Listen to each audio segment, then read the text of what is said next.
Cotuit, Massachusetts, home of the Cotuit Kettleers. We've had names like baseball legends Red Vaughn, Tony Kemp, Ron Darling, and so many others. In the heart of this village, we forged history, winning 17 Cape Cod League championships, the most of any team. Hats up into the air. Have a championship, Cotuit. The Kettleers bring home title number 17 in the village. From the sunny days at Lowell Park to the resounding cheers echoing through town, each play adds another chapter to our storied legacy. Our victories are much more than just scores and stats. They stand as a living testament to the unbeatable spirit that defines us as Kettleers. It's about our community, a collective belief that every swing here in Cotuit has the power to shape our destiny. This is more than a game. It's a journey. We stand on the edge of greatness, ready to etch another chapter into the Cats' history books.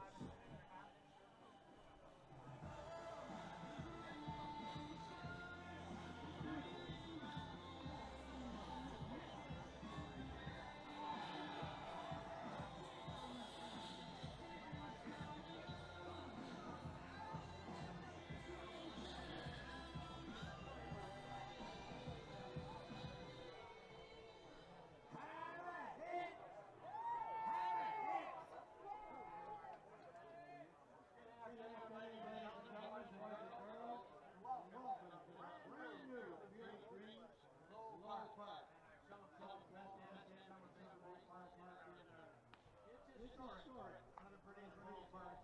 Next magnificent setting. Today's Cape Cod League game features the Hyannis and the hometown Cotuit Kettleers celebrating their 77th anniversary. Step 10 is a starting lineup for the visitors from Hyannis.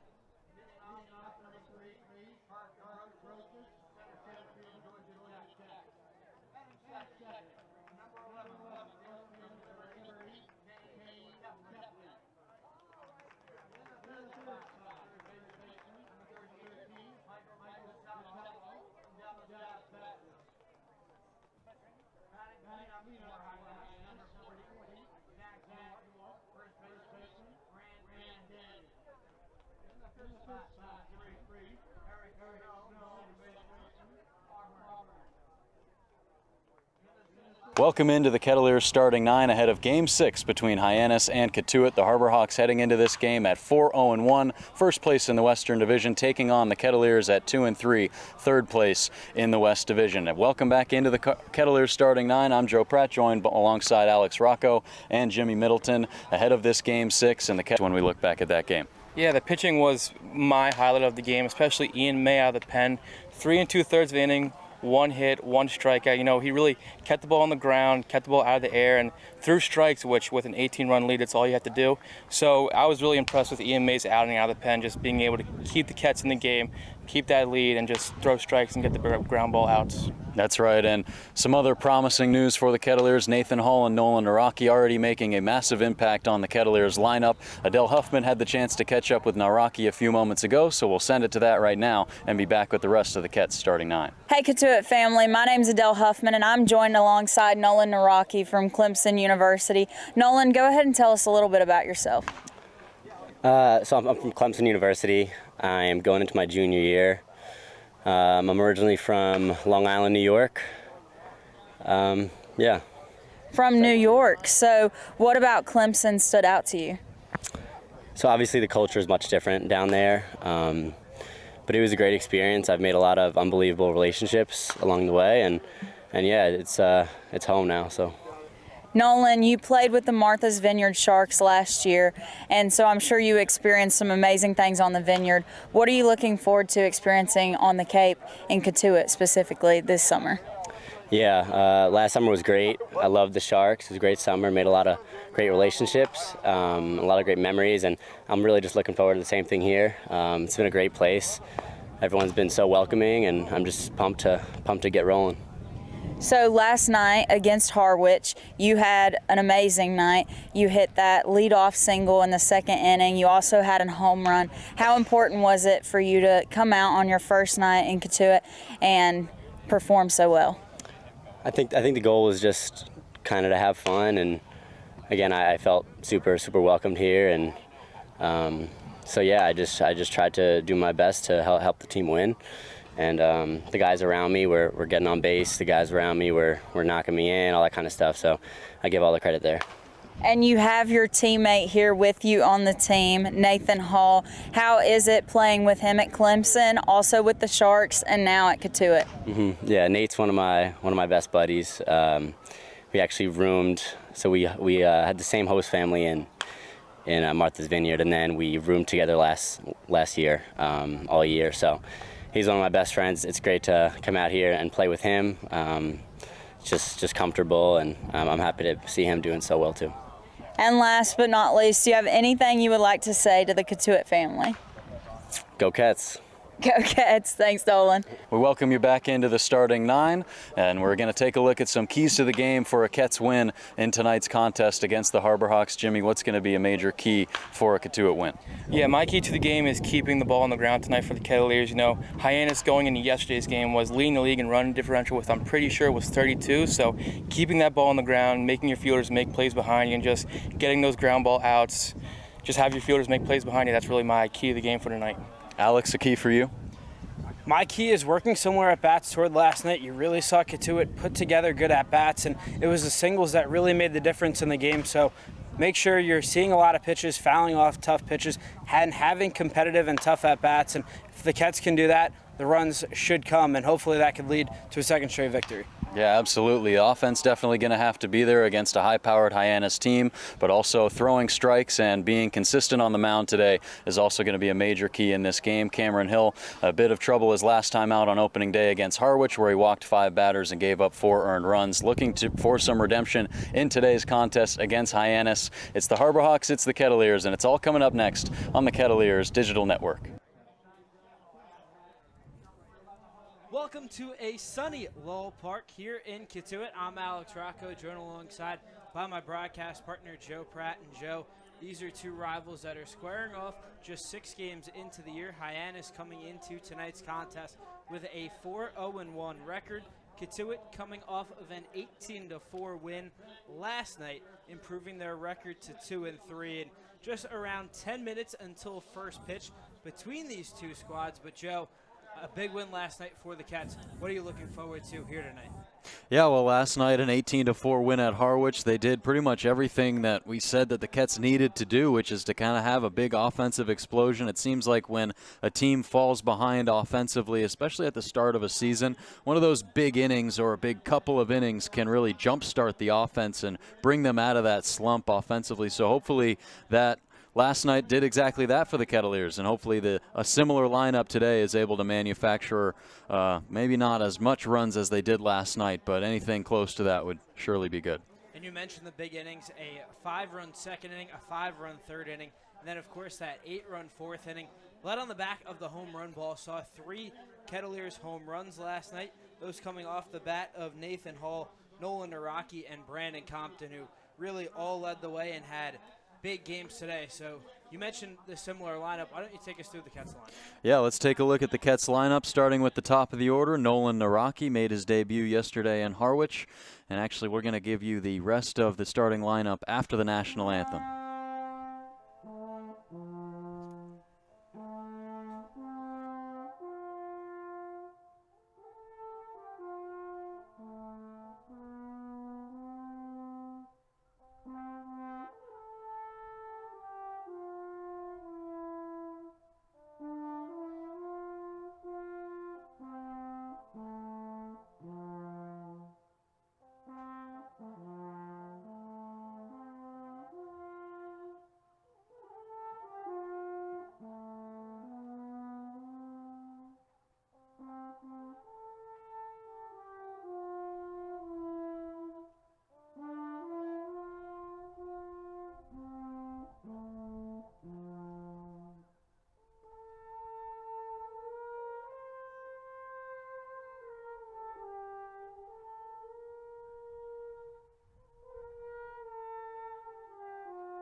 Welcome back to Lowell Park. National anthem just was played, and now let's continue the Ket starting lineup. Things are being led off by Nolan Nocki. Yep, Nolan Nocki at the top of the order, playing third, batting first. Max Ballou bats second, plays in right field. Nathan Hall, Nocki's teammate, bats third and plays in center field. Brandon Compton, the left fielder, batting in the cleanup spot. 2 home runs and 7 RBIs in his last 2 games played. He's batting fourth, and he's followed by Tyler Cerny, who's in the 5-hole in the lineup, starting at shortstop for the second straight game. Brooks Bryan is back in the lineup in the DH spot, batting sixth. Grant Jay is in the 7th spot doing the catching duties today, followed by Tanner Thatch, who plays first and bats 8th, and Jaron Advincula once again in the 9th spot, rounding out the Kets order and playing second base. Cameron Hill will take to the bump for his second start of this season for the Kets. You mentioned Cameron Hill making his second start, his first outing. That came in the season opener. He just went 1 2/3 innings pitched, allowed 3 hits, gave up 6 runs, 5 of those being earned. The key, though, 5 walks and only 2 strikeouts. Really rare, rough outing for Cam Hill. Yeah, it was, and Mike Roberts was talking about it after the game, saying how Cam Hill was struggling to throw strikes. A big reason for that was because he was falling off towards the third base side, and so hopefully today he was able to work out some of those mechanics in the past week with Coach Roberts, and we're hopefully able to see some improvements for Hill. But a guy who just was given his first loss as a Kettleer, entered that game 8-0 as a Kettleer, and that was all 8 wins coming in last season, and now 8-1 as a Ket. So for Cameron Hill, a step in the wrong direction for him as a Ket, but of course we know his numbers against summer ball players, and we know his numbers for the Kets, and he was the pitcher of the year last year in the Cape League for a reason, and so hopefully he's able to get back on track today against a strong hitting Harbor Hawks team. You mentioned the strong offense coming from Hyannis, and this is a team that sits second in the Cape Cod League with a .285 team average, and also what really stands out to me, 27 walks. That's tied for a lead so far this summer, and this is a team that's really going to make you work, and saw Cam Hill with 5 walks. This is really going to be a tough test for him. Yeah, it is, and it's a team that battles a lot. We saw it, of course, in last night's game where they're down 5-3 at Bourne. They battle back in that game. They're able to tie it up and get away with the tie after 10 innings for Hyannis, but that was after rattling off 4 wins to start this season. It's not easy to go undefeated in the first 5 games in the Cape League, and especially when you're the only team in the league to still have that. So a bit of a chip on their shoulder the Harbor Hawks have, and our first edition of the Barnstable Patriots Cup this afternoon. So hopefully the Kets are able to start it off on the right foot, and of course Red Shirt Friday as well. So a lot is going on at the ballpark today. Definitely a lot going on here at Lowell Park, but we'll quickly give you a look at the Hyannis lineup. Leading things off is the center fielder Parker Brocious. Batting second in left field, Payne Kepley is a great strike in there on the opening pitch of the ball game. But going back to Hyannis' lineup, Michael Detallo, he's hitting third, playing third. Zachary York, he's in the cleanup spot playing first. Eric Snow, the second baseman, he bats fifth. Anthony Silva, he's playing shortstop. He will bat sixth. The lefty Nick Groves gets to start in right field. He bats in the 7th spot. Steve Zolarzano is the designated hitter. He will bat 8th, and rounding out the Hyannis order, Manny Garza is catching. And Joseph Jerwa will get the start out on the mound out of Michigan State, but transferring to Vanderbilt this offseason. And Jerwa will face a similar Cotuit lineup to last night, but a lineup that is more balanced to what we've seen in the first 4 games. Yeah, I think that's exactly right, and we'll take a look at how these Kettleers line up in the field today with Cameron Hill on the bump. He'll be throwing to Grant Jay behind the dish. On the infield playing at first base, the UNCW corner infielder Tanner Thatch. Receiving throws from the rest of his infield right now. That's the second baseman Jaron Advincula, shortstop Tyler Cerny, third baseman Nolan Nocki. And in the outfield, left field today, Arizona State's Brandon Compton in left. Center fielder is Nathan Hall out of Clemson, and right field being manned by Max Ballou, the Texas Longhorn, who has been on a tear these last couple games after having a rough start to the season. So it's a Kettleers team that seemingly is taking a turn from that 1-3 start, which was their worst since 2016, and now up to 2-3. That's just so much better than being at the bottom of this division. But Mike Roberts said it at the end of Tuesday night's game against YD. He doesn't want to get too high or too low on these wins or losses early on in the season. There's still a lot of baseball to be played, and this is just the first edition of Kettleers Harbor Hawks this year, so it's really exciting. Definitely really exciting as Cam Hill, he toes the mound and will just continue his warm-up pitches here, but definitely a big battle between Hyannis and Cotuit, and one that has been circled on both of these teams' schedules at the beginning of the year. But like what you mentioned about head coach Mike Roberts, not getting too high, not getting too low, and it's especially paramount after an offensive performance last night where you finally break out. Cotuit had just 12 runs in their first 4 games. They scored 18 last night on 17 hits. So the key is to repeat that same performance, or to at least come close, but still don't get too high, don't get too low. As Cam Hill finishes his warm-up pitches, Grant J throws down the strike down to second base, and we are just about to get started here in Cotuit.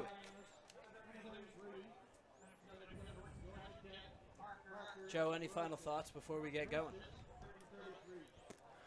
No, hopefully the Kets are able to get the offense rolling early, but more importantly, a great start on the mound for Cameron Hill. Win or lose would definitely be really good to see out of the tall lefty out of Georgia Tech.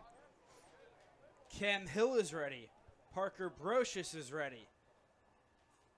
And we are underway from Lowell Park as Cam Hill fires in a first pitch strike. First pitch is at 5 p.m. Weather is a sunny 78 degrees here on this Friday afternoon in Cotuit. Hill comes set. Breaking ball misses off the plate for ball 1, even in the count at 1-1 to leadoff hitter Brocious.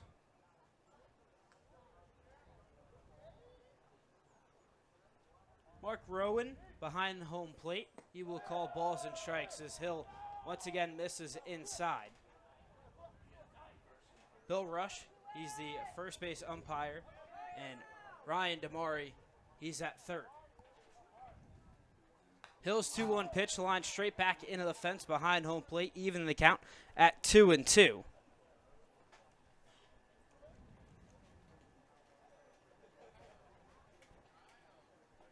Brocious coming into today's game hitting .313 and looking to get on base to begin the afternoon. Hill comes set the 2-2 pitch.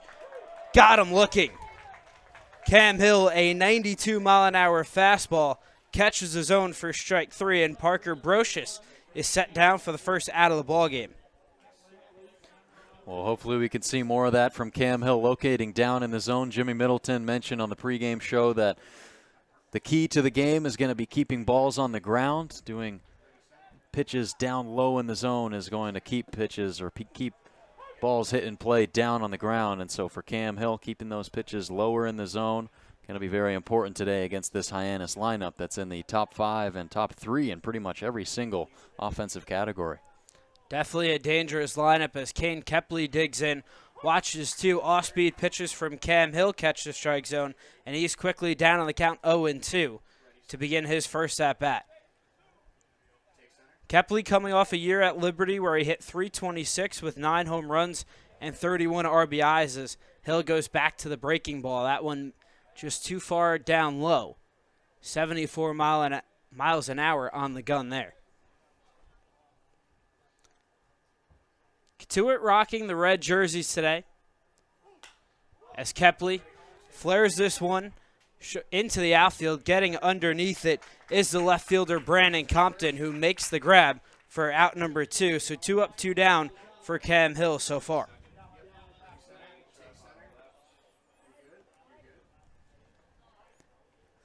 Efficient pitching for Hill going to be super important today.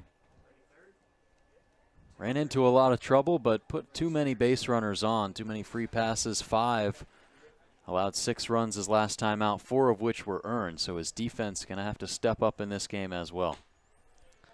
Now it's the 3-hitter, Michael DiTallo. Watches the first pitch catch the zone. DiTallo attends Dallas Baptist, same as Cotuit catcher Grant J. So those 2 players exchange words pregame. as a count even at 1-1. Totolo hitting .250 so far this summer. Hit .345 this past collegiate season. 8 home runs, 47 RBIs. As this one's hit on the ground toward the second baseman, Advincula in a slide. Throw is in time to nab him at first. So Cam Hill works a 1-2-3 top of the first. As Hyannis, no runs on no hits, no runners left on base, and we head to the bottom half of the inning here in Cotuit on the Cats Digital Network.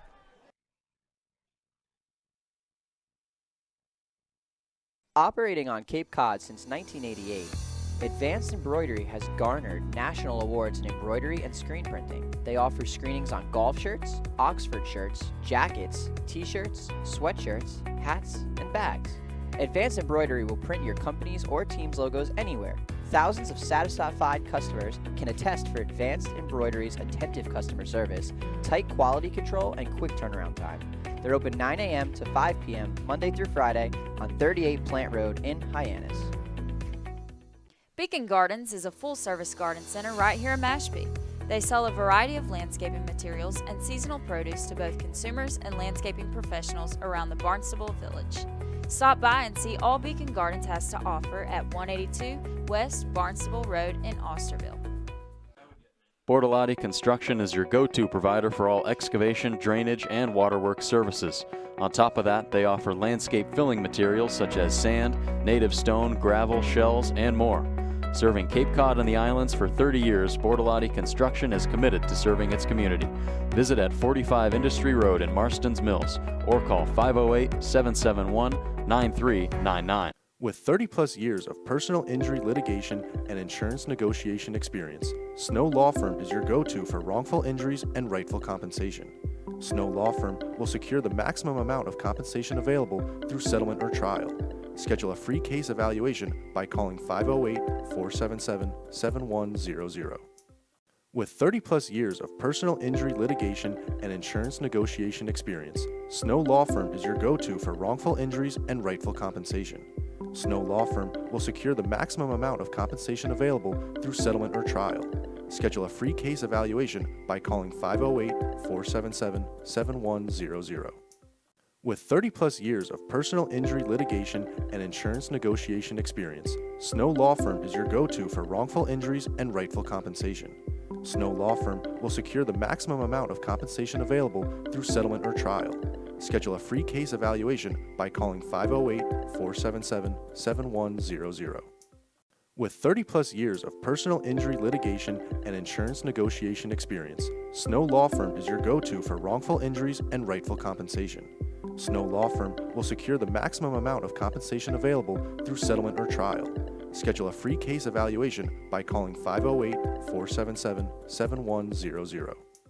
With 30-plus years of personal injury litigation and insurance negotiation experience, Snow Law Firm is your go-to for wrongful injuries and rightful compensation. Snow Law Firm will secure the maximum amount of compensation available through settlement or trial. Schedule a free case evaluation by calling 508-477-7100. With 30-plus years of personal injury litigation and insurance negotiation experience, Snow Law Firm is your go-to for wrongful injuries and rightful compensation. Snow Law Firm will secure the maximum amount of compensation available through settlement or trial. Schedule a free case evaluation by calling 508-477-7100. With 30-plus years of personal injury litigation and insurance negotiation experience, Snow Law Firm is your go-to for wrongful injuries and rightful compensation. Snow Law Firm will secure the maximum amount of compensation available through settlement or trial. Schedule a free case evaluation by calling 508-477-7100. With 30-plus years of personal injury litigation and insurance negotiation experience, Snow Law Firm is your go-to for wrongful injuries and rightful compensation. Snow Law Firm will secure the maximum amount of compensation available through settlement or trial. Schedule a free case evaluation by calling 508-477-7100. With 30-plus years of personal injury litigation and insurance negotiation experience, Snow Law Firm is your go-to for wrongful injuries and rightful compensation. Snow Law Firm will secure the maximum amount of compensation available through settlement or trial. Schedule a free case evaluation by calling 508-477-7100.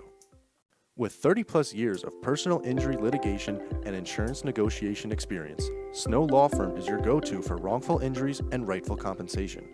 2 against Jerwa. Baloo so far this summer hitting .267.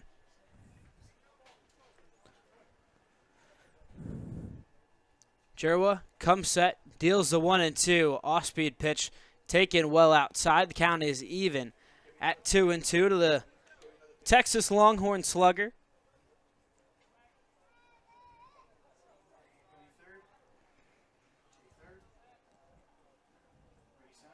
Baloo started his campaign this past season at Texas on an 0-for-11 streak as Jerwa gets Baloo looking as he's sat down for the second out of the inning, his first punch out of the ball game, and that brings up Nathan Hall.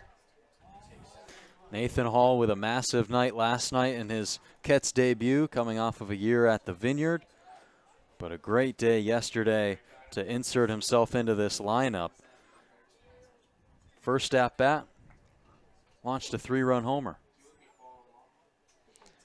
Not too many better starts than that, hitting a home run on your first at-bat of the summer as he watches the breaking ball cut too far inside. He's up in the count 1-0. Hall went 2-for-4 last night, scored 3 times, also drove in 4 runs for himself as he watches the next pitch also miss off the plate as he's up in the count 2-0 here. This past season at Clemson only appeared in 12 games. He had 5 hits and 22 at-bats. As Jerwa, his 2-0 pitch catches the strike zone, that one coming in at 91 miles an hour. 3-pitch mix for the lefty.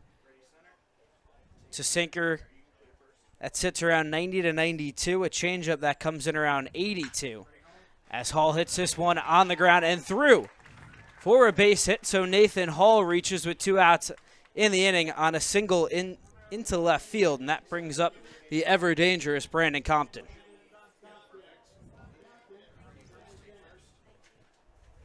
Yeah, Compton with 7 RBIs in his last 2 games, back-to-back games with a home run, both of which carrying over 400 feet, 412 feet last night in Harwich, 415 Tuesday night here at Lowell Park. He is 5 for his last 10, 2 of which have left the ballpark. The first pitch from Jerwa off the plate for ball number 1. But we've seen the power swing from Compton come alive these last 2 games. He hit 14 bombs at Arizona State in 52 games. Also drove in 51 runs as Jerwa with a pickoff move to keep Hall honest over there at first. He's back in standing. Hall was 4-for-4 on stolen base attempts at Clemson, 9-for-11 last summer when he played on the Vineyard with the Sharks. Jerwa, another pickoff move, Hall back in standing.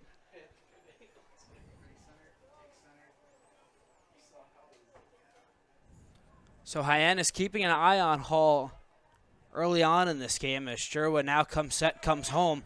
Hall takes off. Compton chops this one on the ground to the second baseman, Snow, who fields cleanly, and the throw is in time to nab Brandon Compton as Cotuit gets 2 hits in the inning but can't push across any runs as they strand 1 runner on base. We head to the top of the second with the score even at 0 here on the Cats Digital Network.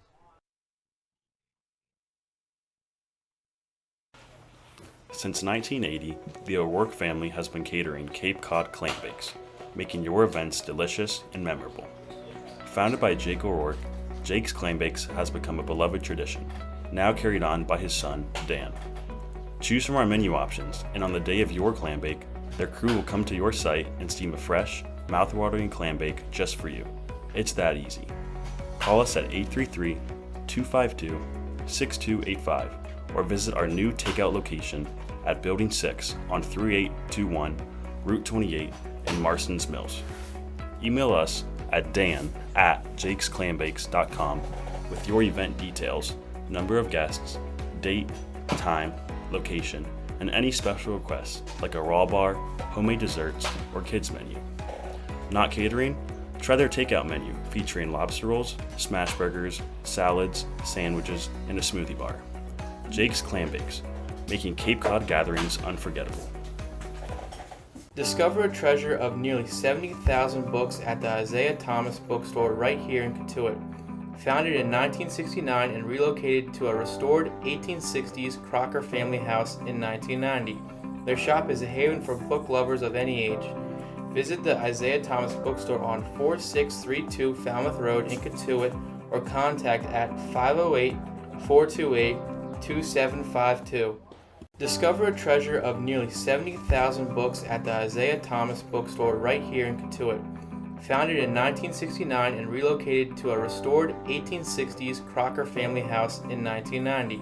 Their shop is a haven for book lovers of any age.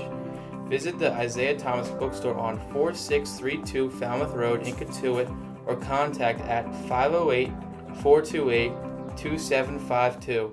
Discover a treasure of nearly 70,000 books at the Isaiah Thomas bookstore right here in Cotuit. Founded in 1969 and relocated to a restored 1860s Crocker family house in 1990. Their shop is a haven for book lovers of any age. Visit the Isaiah Thomas bookstore on 4632 Falmouth Road in Cotuit or contact at 508-428-2752. Discover a treasure of nearly 70,000 books at the Isaiah Thomas bookstore right here in Cotuit. Founded in 1969 and relocated to a restored 1860s Crocker family house in 1990. Their shop is a haven for book lovers of any age. Visit the Isaiah Thomas bookstore on 4632 Falmouth Road in Cotuit or contact at 508-428-2752. Discover a treasure of nearly 70,000 books at the Isaiah Thomas bookstore right here in Cotuit. Founded in 1969 and relocated to a restored 1860s Crocker family house in 1990. Their shop is a haven for book lovers of any age. Visit the Isaiah Thomas bookstore on 4632 Falmouth Road in Cotuit or contact at 508-428-2752. Discover a treasure of nearly 70,000 books at the Isaiah Thomas bookstore right here in Cotuit. Founded in 1969 and relocated to a restored 1860s Crocker family house in 1990. Their shop is a haven for book lovers of any age. Visit the Isaiah Thomas bookstore on 4632 Falmouth Road in Cotuit or contact at 508-428-2752. Discover a treasure of nearly 70,000 books at the Isaiah Thomas bookstore right here in Cotuit. Founded in 1969 and relocated to a restored 1860s Crocker family house in 1990. Their shop is a haven for book lovers of any age. Visit the Isaiah Thomas bookstore on 4632 Falmouth Road in Cotuit or contact at 508-428-2752.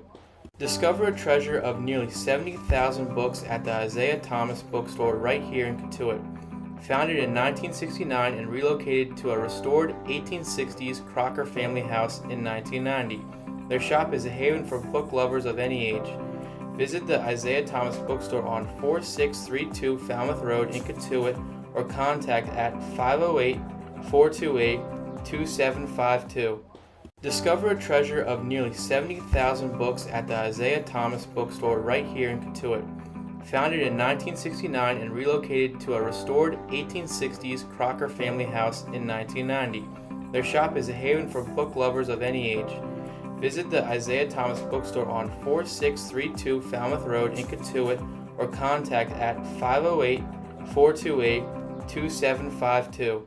Discover a treasure of nearly 70,000 books at the Isaiah Thomas bookstore right here in Cotuit. Founded in 1969 and relocated to a restored 1860s Crocker family house in 1990. Their shop is a haven for book lovers of any age.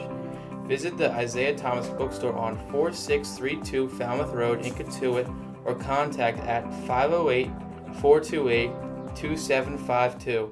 Discover a treasure of nearly 70,000 books at the Isaiah Thomas bookstore right here in Cotuit. Founded in 1969 and relocated to a restored 1860s Crocker family house in 1990. Their shop is a haven for book lovers of any age. Visit the Isaiah Thomas Bookstore on 4632 Falmouth Road in Cotuit or contact at 508-428-2752. Discover a treasure of nearly 70,000 books at the Isaiah Thomas Bookstore right here in Cotuit. Founded in 1969 and relocated to a restored 1860s Crocker family house in 1990, their shop is a haven for book lovers of any age. Visit the Isaiah Thomas Bookstore on 4632 Falmouth Road in Cotuit or contact at 508-428-2752. Discover a treasure of nearly 70,000 books at the Isaiah Thomas Bookstore right here in Cotuit. Founded in 1969 and relocated to a restored 1860s Crocker family house in 1990, their shop is a haven for book lovers of any age. Visit the Isaiah Thomas Bookstore on 4632 Falmouth Road in Cotuit or contact at 508-428-2752. Discover a treasure of nearly 70,000 books at the Isaiah Thomas Bookstore right here in Cotuit. Founded in 1969 and relocated to a restored 1860s Crocker family house in 1990, their shop is a haven for book lovers of any age. Visit the Isaiah Thomas Bookstore on 4632 Falmouth Road in Cotuit or contact at 508-428-2752. Discover a treasure of nearly 70,000 books at the Isaiah Thomas Bookstore right here in Cotuit. Founded in 1969 and relocated to a restored 1860s Crocker family house in 1990, their shop is a haven for book lovers of any age. Visit the Isaiah Thomas Bookstore on 4632 Falmouth Road in Cotuit or contact at 508-428-2752. Discover a treasure of nearly 70,000 books at the Isaiah Thomas Bookstore right here in Cotuit. Founded in 1969 and relocated to a restored 1860s Crocker family house in 1990, their shop is a haven for book lovers of any age. Visit the Isaiah Thomas Bookstore on 4632 Falmouth Road in Cotuit or contact at 508-428-2752. Discover a treasure of nearly 70,000 books at the Isaiah Thomas Bookstore right here in Cotuit. Founded in 1969 and relocated to a restored 1860s Crocker family house in 1990, their shop is a haven for book lovers of any age. Visit the Isaiah Thomas Bookstore on 4632 Falmouth Road in Cotuit or contact at 508-428-2752. Discover. Hill comes set, takes a look at the runners. Now comes home the 2-1. Fastball in there, evening the count at 2-2. So from 2-0 to 2-2 we go. Still with one out in the inning, runners on the corners.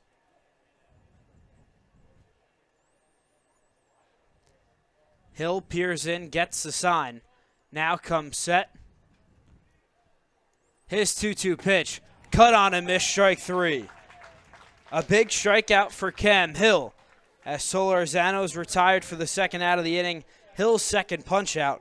This brings up Manny Garza. Massive punch out there for Cam Hill, blew it right by him. Solorzano couldn't catch up to that fastball that was low and inside. He swung right over top of it. And a massive second out for Hill here in the second. Hill's first pitch to Garza, breaking ball in there for strike number one. And last night, something that we saw from the catch, Joe, hitting with runners in scoring position and also limiting the damage as Harwich struggled in that category last night, and this would be a big job by Cam Hill if he could really just hold this Hyannis offense to one as he's now up in the count 0-2. Yeah, the Mariners were 0 for 6 going into that bottom of the ninth inning last night with runners in scoring position. Of course, they were able to get some garbage time runs, but still a really nice job by these Cotuit pitchers. Hill's 0-2 pitch spoiled, fouled down the first base line by Garza as Groves was taking off. And it was really the performance by Ian May in the middle of that game to take up a lot of innings and not utilize too much of the bullpen. So that leaves a lot of arms, as Shane Patagna brought up in the postgame show last night, available for today's game. May went 3 2/3 last night as another foul ball by Garza as he stays alive. But May went 3 2/3, allowed just one hit, no runs, walked 1, and struck out 1. Threw 44 pitches and really ate up quality innings. The Cats had to just use 3 pitchers last night. Harrison Bodendorf, he got the start, Ian May, and Colton Hartman to close it out as the 0-2 pitch, once again, grounded down the first base line and foul. So a nice battle brewing here between Garza and Hill. Definitely a good point brought up by Shane there of the amount of well-rested arms that the Cats have. Yeah, definitely, but hopefully the Cats don't have to use too many of them in today's game, and Hill is able to eat up a few more innings than he did his last time out. Hill comes set. Now deals the 0-2 pitch. Garza, a 4th straight foul ball, as now we're upcoming on the 7th pitch of this at-bat. This is exactly what you want to see from your 9-hitter. Continue to foul off pitches and run up Cam Hill's pitch count. That sits at 34 pitches through an inning and 2/3. The 0-2 pitch, breaking ball, popped up high in the air. Jay takes his mask off, but that will reach the stands. Yeah, Garza just spoiling everything that Cam Hill is throwing at him here. 7 pitches, all of which have been strikes, and taking a look at the live stats on CapeCodLeague.com, all of these pitches are dotted inside of the strike zone, so Hill's not missing by much with these pitches, not missing at all. It's just a nice job by Garza to make him work. Garza, really quality hitter as Groves takes off. This pitch just bounces low in the dirt, and coming in to score is Silva. Moving up to second is Nick Groves, and Hyannis takes a 2-0 advantage here in the top of the second. Yeah, well, that's exactly what you don't want to do. You're still ahead of the batter, 0-2 in the count on Garza, and you can spoil a pitch in the dirt, but that one just spiked, and Jay has no chance really to receive it as it's a fastball down low, and it takes a wild hop and gets away from Jay. Typically you see pitchers spoil a few pitches in the dirt, typically off speeders that likely can't get too far away. Second wild pitch of the day for Cam Hill as Garza hits this one high up in the air. Moving into foul ground is the first baseman, Tanner Thatch, who will glove it for out number 3, but not before Hyannis puts up 2 runs on the board on 3 hits. They leave just 1 on base, and we head to the bottom of the second with the Harbor Hawks leading 2-0 here on the Cats Digital Network.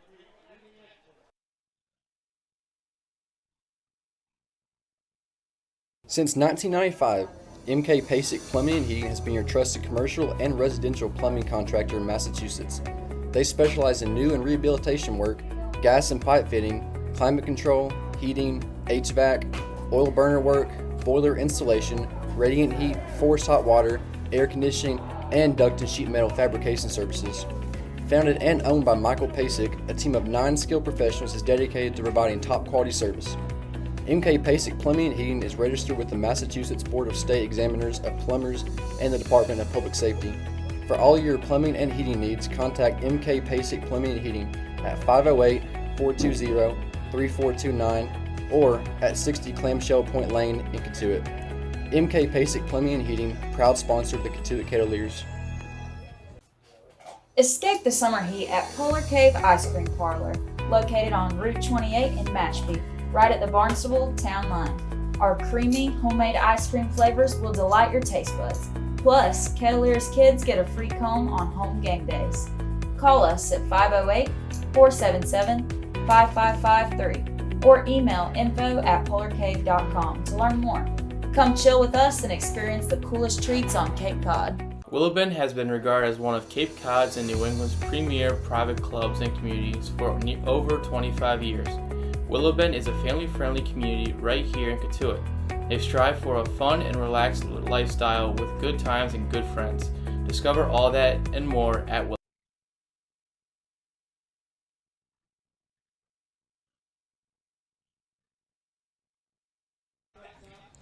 First edition of Red Shirt Friday here in Cotuit at Lowell Park, and you see these red jerseys out in the bullpen. Definitely a good look as Tyler Cerny leading things off. The shortstop hitting 5th in the Cats order today. The first pitch from Joseph Jerwa misses off the plate for ball number 1. Cerny starting in back-to-back games last night, 3 for 5, also scored 3 runs as he's now up in the count. 2-0 is the Indiana product. Yeah, first Red Shirt Friday of the summer, Alex. Get to see the Kettleers wearing the home red tops. The home team always wears the Red Shirt Friday jersey, part of an initiative to bring more awareness to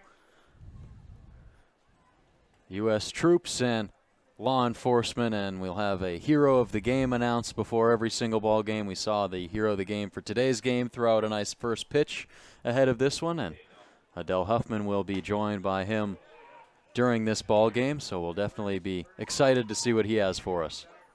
Cerny checks his swing on the 2-1. The appeal down at first he went around. He appealed down to Bill Rush, so 2-2 is the count now on Cerny. Jerwa deals, got him looking. Cerny frustrated with himself there, but he's set down for the first out of the inning, the second strikeout of the ball game for Joseph Jerwa. Yeah, and both looking too. That pitch down in the zone to Cerny, didn't like the call. He slammed his bat against his left cleat there right after the call came in from the home plate umpire, Mark Rowan. Now it's Brooks Bryan who flares this right toward the third baseman, DeTalo. So 1 pitch, 1 out. Brooks Bryan set down. And Joseph Jerwa really limiting this potent Cotuit offense early on.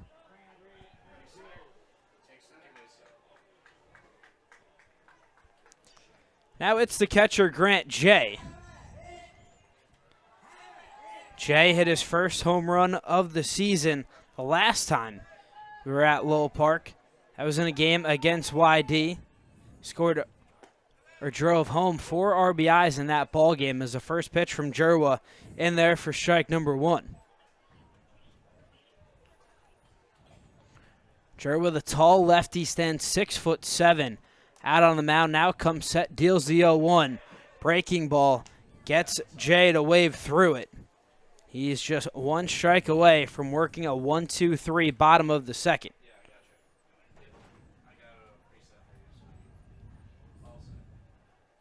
Jerwa comes set, kicks and deals the 0-2 pitch. Blows it by him for strike 3. So 2 strikeouts in the inning. The third of the ball game for Joseph Jerwa as the Cats go 1-2-3 here in the bottom of the second. And now we send it down to the field with our sideline reporter, Adele Huffman. Thanks, Alex and Joe. I want to mention something that's starting today called the Patriot Cup. The Patriot Cup is where 2 Barnstable teams, Cotuit and Hyannis, compete every year to see who has the better record at the end of the season. Last year, the Patriot Cup went to Cotuit, so let's get back to the game and see who can get in the lead. Thanks, Adele. Right now, Hyannis controls that 2-0 advantage as we head to the top of the third. Cam Hill back out on the mound for his 3rd inning of work, and it was really, Joe, just the offense that started to come along for the Harbor Hawks. 3 hits in that inning and just singles. Yeah, exactly what Mike Roberts said on Tuesday night after their loss to YD, that they've just been getting beat by singles. The long ball has been there for the Cats, and that teams who hit a lot of singles have been beating them, and it's really, I mean, it makes sense that YD and Hyannis are the 2 top teams in the league in offense. They're also have the most singles in the league of any Cape League team. So it's just they've been able to get runners on base and then score them on these singles with runners in scoring position. We saw a lot of that last inning. But I think it's also just their ability to work deep into counts and to be able to foul off pitches until they get the pitch that they like and really making the starting pitcher work. And that especially being Cam Hill, who had to throw plenty of pitches to get through that bottom half of the lineup just a few moments ago. And it seemed like he really struggled with that bottom half. And Steve Solarzano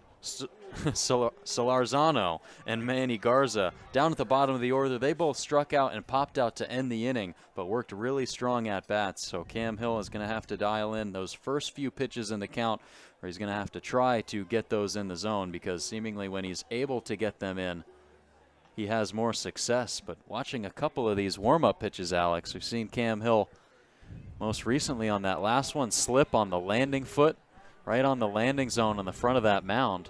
where he extends towards the plate. He lost his footing there on a couple of pitches in this warm-up, so that's definitely something that we'll have to keep our eye on as he tends to the hole that's developing on the front side of that mound. Saw that multiple times, and you mentioned that at bat. Manny Garza, who popped up to end the inning, he worked a 9-pitch at bat, fouling off 5 consecutive pitches from Cam Hill, so definitely what you want to see from your 9-hole hitter. And now we head back to the top of the order. It's Parker Brocious who fouls away the first pitch fastball, coming in at 93 miles an hour from Hill. Brocious 0 for 1 so far on the ballgame, struck out looking to begin the contest. The 0-1 from Hill. That one misses high and evades the glove of Jay and goes straight back to the backstop here. But this Patriot Cup, historically and most recently, been dominated by Cotuit. Hyannis jumped out to a 2-0 lead. So curious to see how the Kettleers respond, playing from behind. The 1-1 to Brocious. Breaking ball misses low as the count now moves to 2-1. Brocious last night, 2 for 5, also scored 2 runs in the 6-6 tie against Bourne. Bourne had a big advantage in that game as this one's hit into left field. And calling off the left fielder, Brandon Compton, is the center fielder, Nathan Hall. Really had to run a long way to grab that ball, but Brocious retired for out number 1. Yeah, Brocious just missed it, got underneath it, a pitch that was down low in the zone, well located by Hill. And a big swing by Brocious. The ball just kind of died high in the air in shallow left field. But a much-needed first out to start off right in this top of the third for Cam Hill. And not a great follow-up right there. Kane Kepley gets plunked on the first pitch from Cam Hill. It's the first batter we've seen get hit by a pitch on the afternoon. So Kepley reaches with 1 out in the inning, and that brings up the third baseman, Michael DiTallo.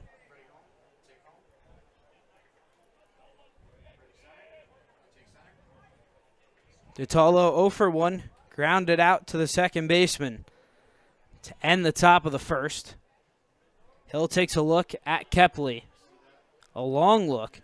Now comes set his first pitch in there for strike number 1. Went with the breaking ball to start off the at-bat against DiTallo.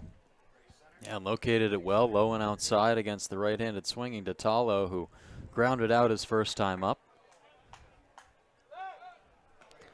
Now a pickoff attempt as Kepley gets back in sliding. Hill's up to 43 pitches, 30 of which have been strikes. That's a development that you like to see as a Kets fan. Being able to hit the zone a bit more for Cameron Hill. Has yet to walk a batter yet. Hill comes set, now deals the 0-1 pitch, fouled straight back into the fence behind home plate. And DiTallo now down 0-2 here.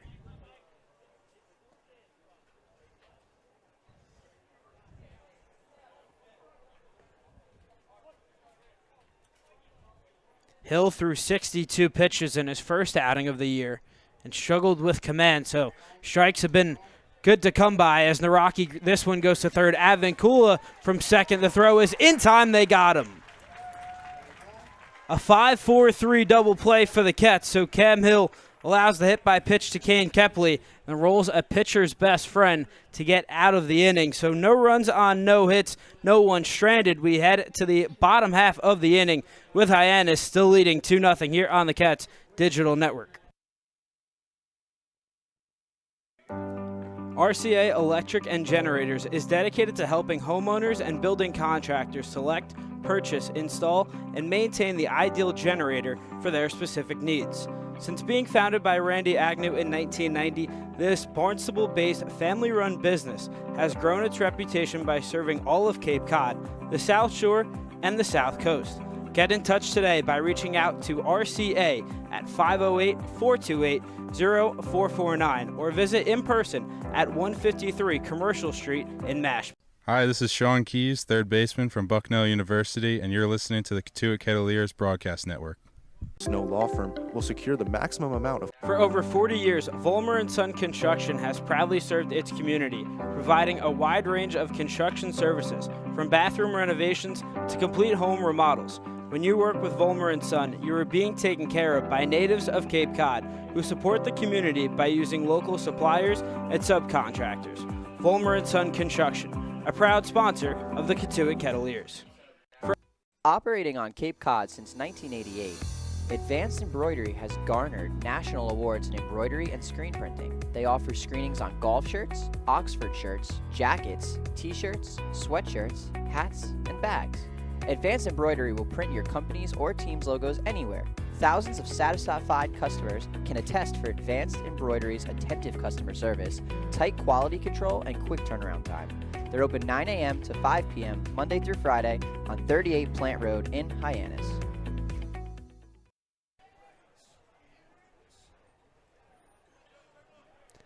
8-9-1, due up for the Kets, and it's Tanner Thatch, the first baseman. Joseph Jerwa back out for his third inning of work.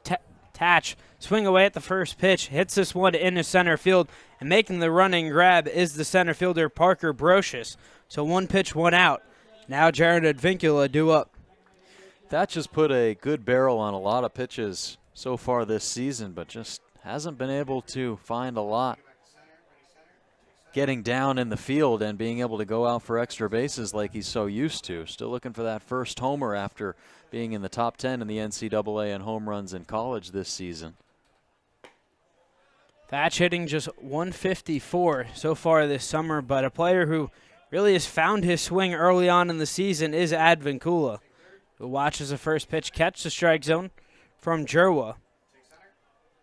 He's hitting .417, but this one grounded toward the third baseman, DeTalo. Fields it cleanly, throw is in time to nab Advincula for the second out of the inning, and Joseph Jerwa continuing to carve up this Kettleer lineup.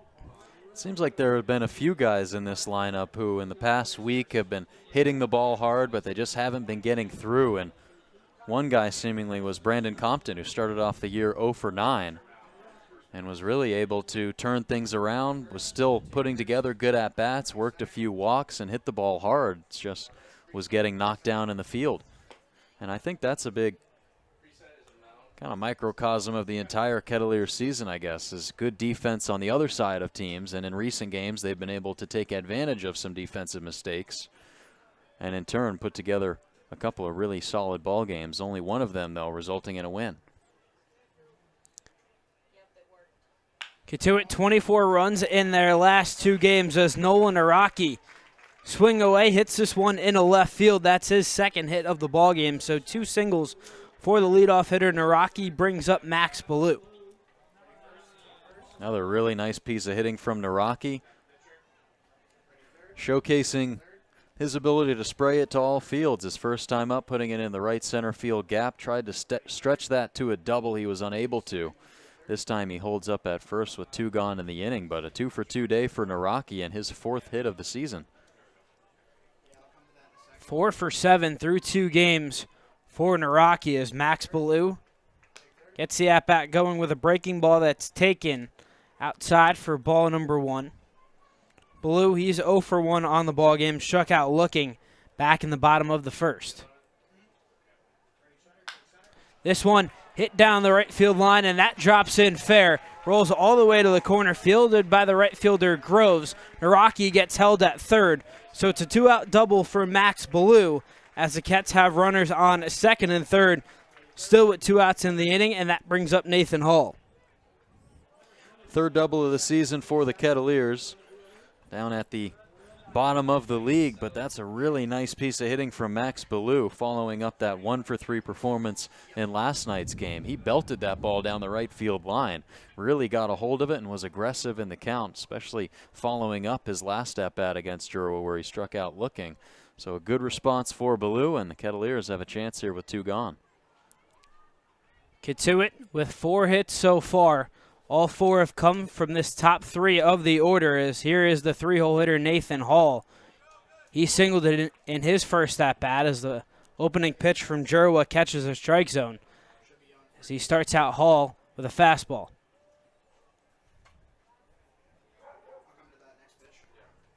Nocki, he leads off third, Ballou off second. Jerwa comes set, now deals the 0-1. This hit on the ground to the shortstop. Silva fields it cleanly. Throw is in time to nab Hall. So Jerwa works in and out of trouble, retires Thatch and Advincula to begin the inning, but allows hits to Naraki and Ballou, but strands them on second and third. So no runs on 2 hits, 2 left stranded for the Kets as we head to the top of the 4th with the Harbor Hawks still controlling the 2-run advantage. Beacon Gardens is a full-service garden center right here in Mashpee. They sell a variety of landscaping materials and seasonal produce to both consumers and landscaping professionals around the Barnstable Village. Stop by and see all Beacon Gardens has to offer at 182 West Barnstable Road in Austerville. Bortolotti Construction is your go-to provider for all excavation, drainage, and waterworks services. On top of that, they offer landscape filling materials such as sand, native stone, gravel, shells, and more. Serving Cape Cod and the islands for 30 years, Bortolotti Construction is committed to serving its community. Visit at 45 Industry Road in Marston's Mills or call 508-771-9399. For nearly 2 decades, Coastal Irrigation has proudly provided top-notch irrigation and landscape lighting services across Cape Cod. Starting with just a handful of customers in Cotuit, they now serve nearly all of the Cape. Upgrade your lawn care with their modern irrigation systems. No more dragging around hoses or worrying about watering while you're away. Their systems ensure your grass stays healthy and green effortlessly. Transform your home with Coastal Irrigation's landscape lighting services. Enhance your outdoor gatherings, improve safety, and boost curb appeal with their affordable, low-voltage lighting solutions. Illuminate your walkways and highlight architectural details to make your home shine. Contact Coastal Irrigation at 508-428-1529 or info@coastalirrigation.net. Joseph Jerwa working in and out of trouble and limiting this Cotuit offense. He's held them scoreless through 3 as Hyannis leads 2-0. I'm Alex Rocco, joined alongside by my broadcast partner Joe Pratt and our sideline reporter Adele Huffman. As it's the cleanup hitter Zachary York due up to lead things off here in the top of the 4th. He led things off in the top of the 2nd with a single, and that was when the Harbor Hawks scored their 2 runs. York just flared a ball into center field, and that got the ball rolling as 4 consecutive Harbor Hawks reach base to begin the inning. Cam Hill starts out inning number 4 with a first pitch breaking ball in there for strike number 1, 71 miles an hour.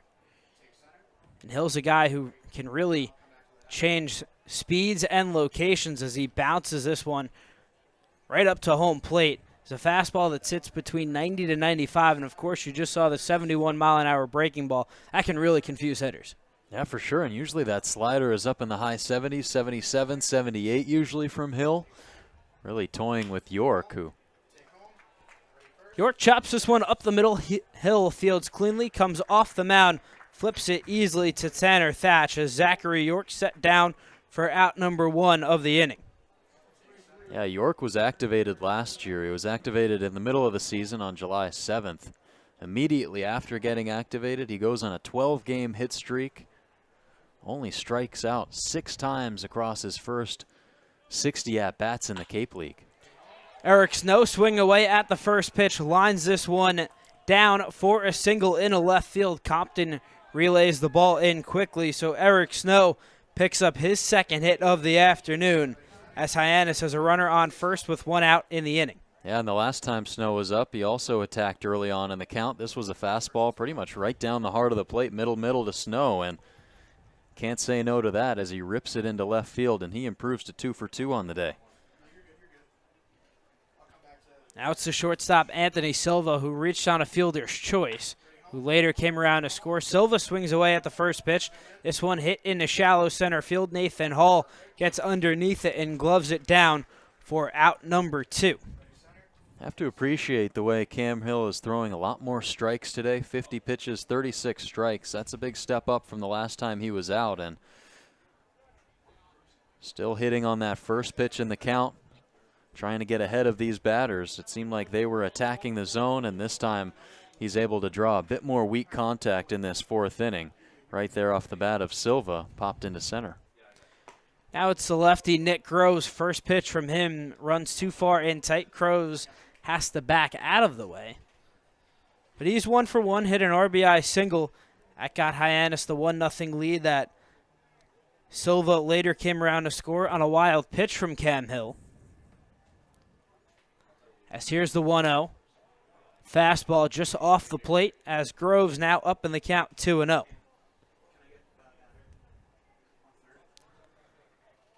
The third baseman, Nocki, playing just off the grass at the hot corner, well off the line. As here's the 2-0, this one grounded off the bat right to the third baseman, Nocki fields it cleanly, throw in time to nab him. So a pretty play by the third baseman, Nolan Nocki, gets Nick Groves for the third out of the inning. So no runs on one hit, one runner left stranded for Hyannis as we send it down to our sideline reporter, Adele Huffman, who has more here on Red Shirt Friday. Thanks, Joe and Alex. We're here with Troy Perry, our hero of the game. Thank you so much for being here.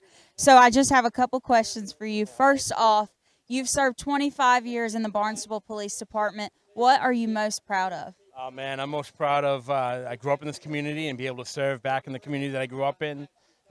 In the big picture, that's the most thing I'm proud of. Yeah.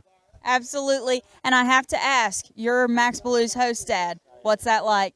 He's awesome. Good young man. He's assimilated so well with my family. Great role model for my 13-year-old son. He's been incredible. Thank you so much for being here. We'll see you later.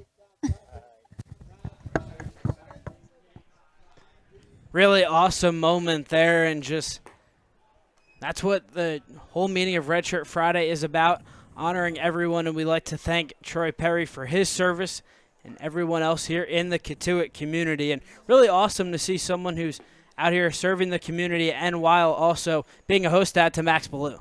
Super cool, and we saw during the last intermission, during the commercial break, he got out on the field, Ballew did, with Tyler Perry's host dad. Also, the GM of the Kettleers, Bruce Murphy, presented him with a baseball, naming him the hero of today's ball game for the first time in this season, and really cool to see him and Ballew be able to share that moment as a host dad and a host kid, and hopefully Ballew is able to continue his strong play for his host dad.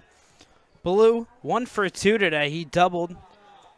That hit coming just an inning ago is now it's 4-5-6 for the Cats as Brandon Compton, the left fielder, set to lead things off against Joseph Jerwa, who's back out for his 4th inning of work, has went 3 innings, allowed 4 hits, struck out 3, is not yet walked a batter as he starts out Compton with a first pitch breaking ball that misses inside. Compton 0 for 1, grounded out toward the second baseman Snow as he hits it in a similar spot here. Snow fields cleanly, throw is off the line as Compton heads for second. The throw from Garza is not in time. Brandon Compton slides in safely, capitalizing on the throwing miscue from the second baseman, Eric Snow. So heads up base running there from Compton as the Kettleers have a runner in scoring position to begin the inning. Yeah, heads up base running indeed. He has no hesitation rounding first, takes off for second, and I think that was really similarly to the play that we saw a couple innings ago for the Kettleers on defense when Grant Jay had one, booted at his feet, he threw it down to second, and the throw looked like it may have been in time, but the tag was not. And Compton gets in safely. What a way to start off this bottom of the 4th inning for the Kettleers. So now it's Tyler Cerny takes a big cut on the first pitch from Jerwa. Cerny 0 for 1. Struck out looking back in the 2nd inning. This is a spot that Cotuit thrived in last night, hitting with runners in scoring position. So far, they're 0 for 1 today, but looking to cut into this 2-0 deficit that they have here in the bottom of the 4th. 1-1 is the count now here to Cerny.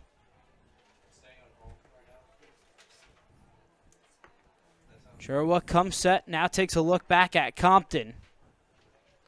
And here's the 1-1 pitch, fouled straight back into the fence behind home plate as Cerny is down on the count 1-2. Cerny, a great night last night, 3 for 5, scored 3 runs and batted in the heart of this lineup. Really strong bat this past season at Indiana was right behind Devin Taylor in most offensive categories. Among the tops on that Indiana team. Really strong team this year that Indiana had, Alex. Definitely had a lot of success in the Big Ten. Made it to the NCAA tournament as Cerny chops this one foul. So they'll do the 1-2 pitch again. You mentioned the impact that Cerny had. He hit .315, 10 home runs, led the team with 60 RBIs, and that duo of Taylor and Cerny definitely contributing in Bloomington and here in Cotuit. Jerwa's 1-2 pitch. Spoiled down the right field line and well out of play. So a good battle brewing here between Jerwa and Cerny as we're approaching the 6th pitch in this at-bat.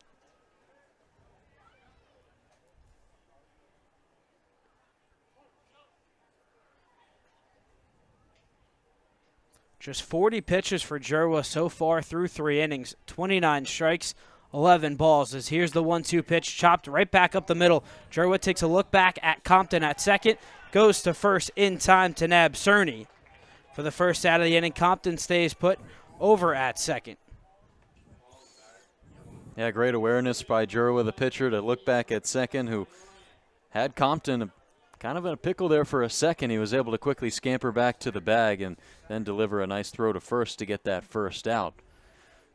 That's exactly what you want to do if you're Joseph Jerwa, to pitch to weak contact, especially allowing the leading runner into scoring position. Jerwa was named to the All-Big Ten second team this past year. He was second in the Big Ten in innings pitched and strikeouts.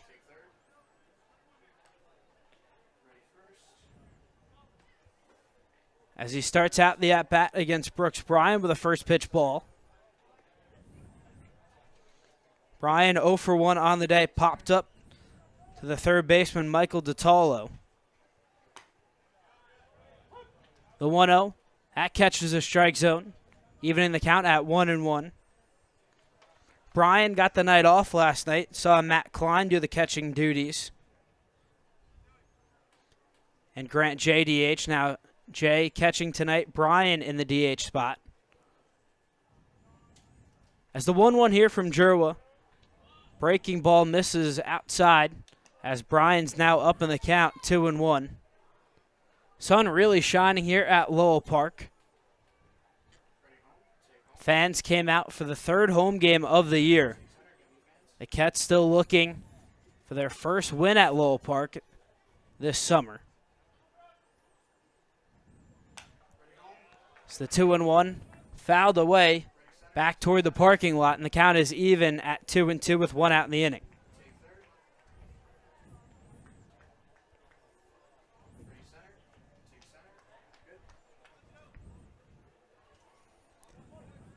Compton, he started the inning reaching on an error by the second baseman, Eric Snow. He leads off second.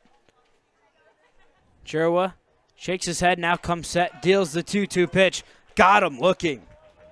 Brooks Bryan set down on strikes for the second out of the inning as Joseph Jerwa working in and out of trouble here.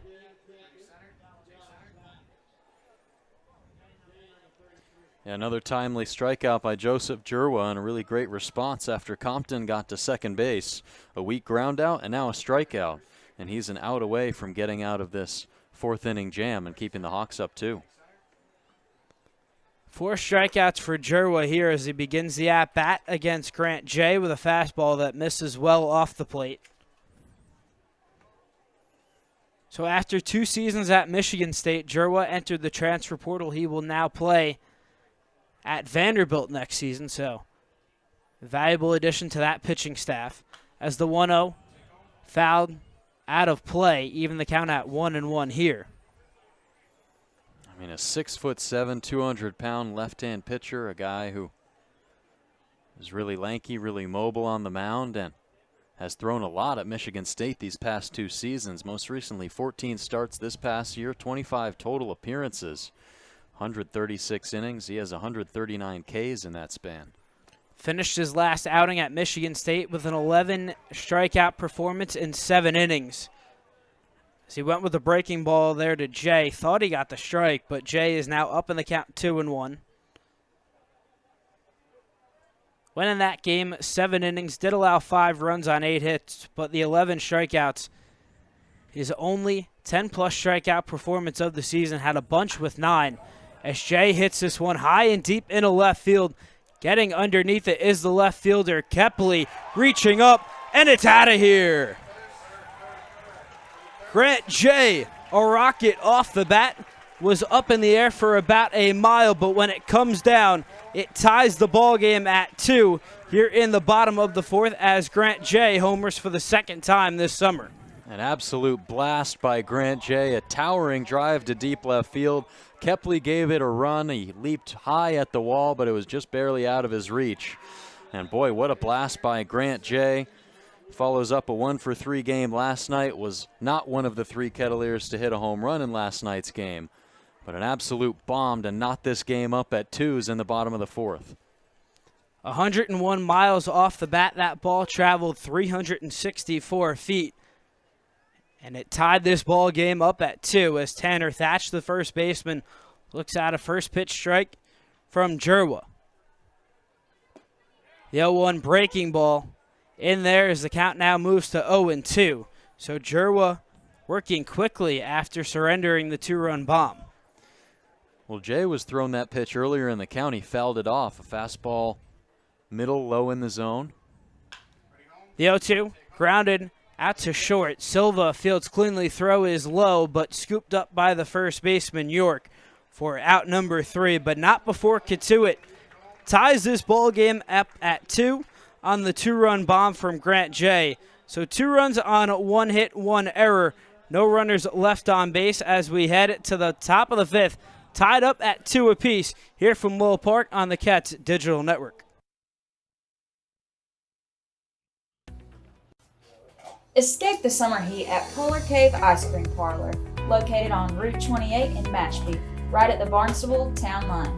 Our creamy, homemade ice cream flavors will delight your taste buds. Plus, Kettleers kids get a free cone on home game days. Call us at 508-477-5553 or email info@polarcave.com to learn more. Come chill with us and experience the coolest treats on Cape Cod. RCA Electric and Generators is dedicated to helping homeowners and building contractors select, purchase, install, and maintain the ideal generator for their specific needs. Since being founded by Randy Agnew in 1990, this Barnstable-based family-run business has grown its reputation by serving all of Cape Cod, the South Shore, and the South Coast. Get in touch today by reaching out to RCA at 508-428-0449 or visit in person at 153 Commercial Street in Mashpee. Compensation available through settlement or trial. Schedule a free case evaluation by calling 508-477-7100.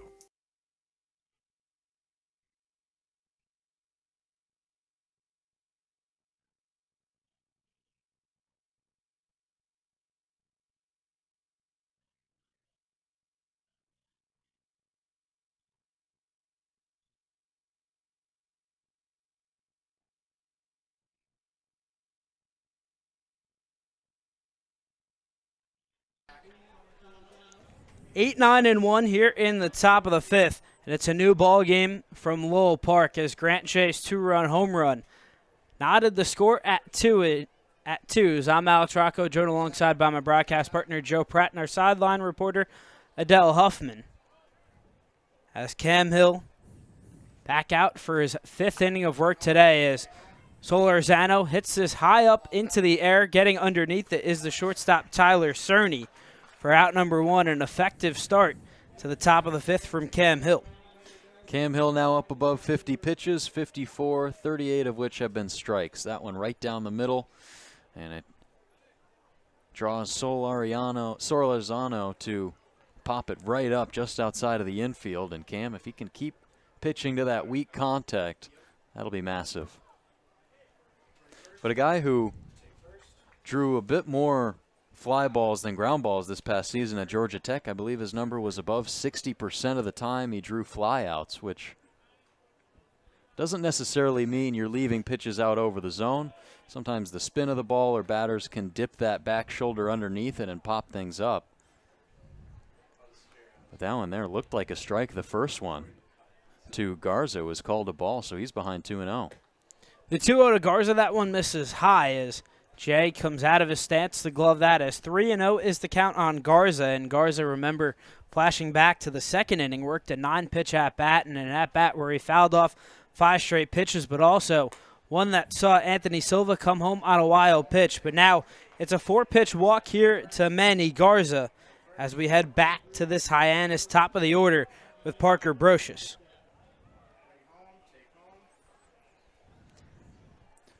Well, Brocious have struck out looking, and he also flew out to left field, and now Cameron Hill's day will be done.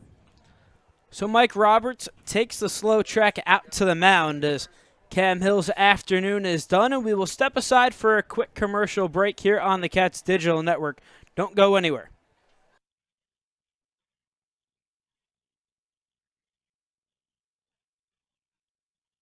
Operating on Cape Cod since 1988, Advanced Embroidery has garnered national awards in embroidery and screen printing. They offer screenings on golf shirts, Oxford shirts, jackets, t-shirts, sweatshirts, hats, and bags.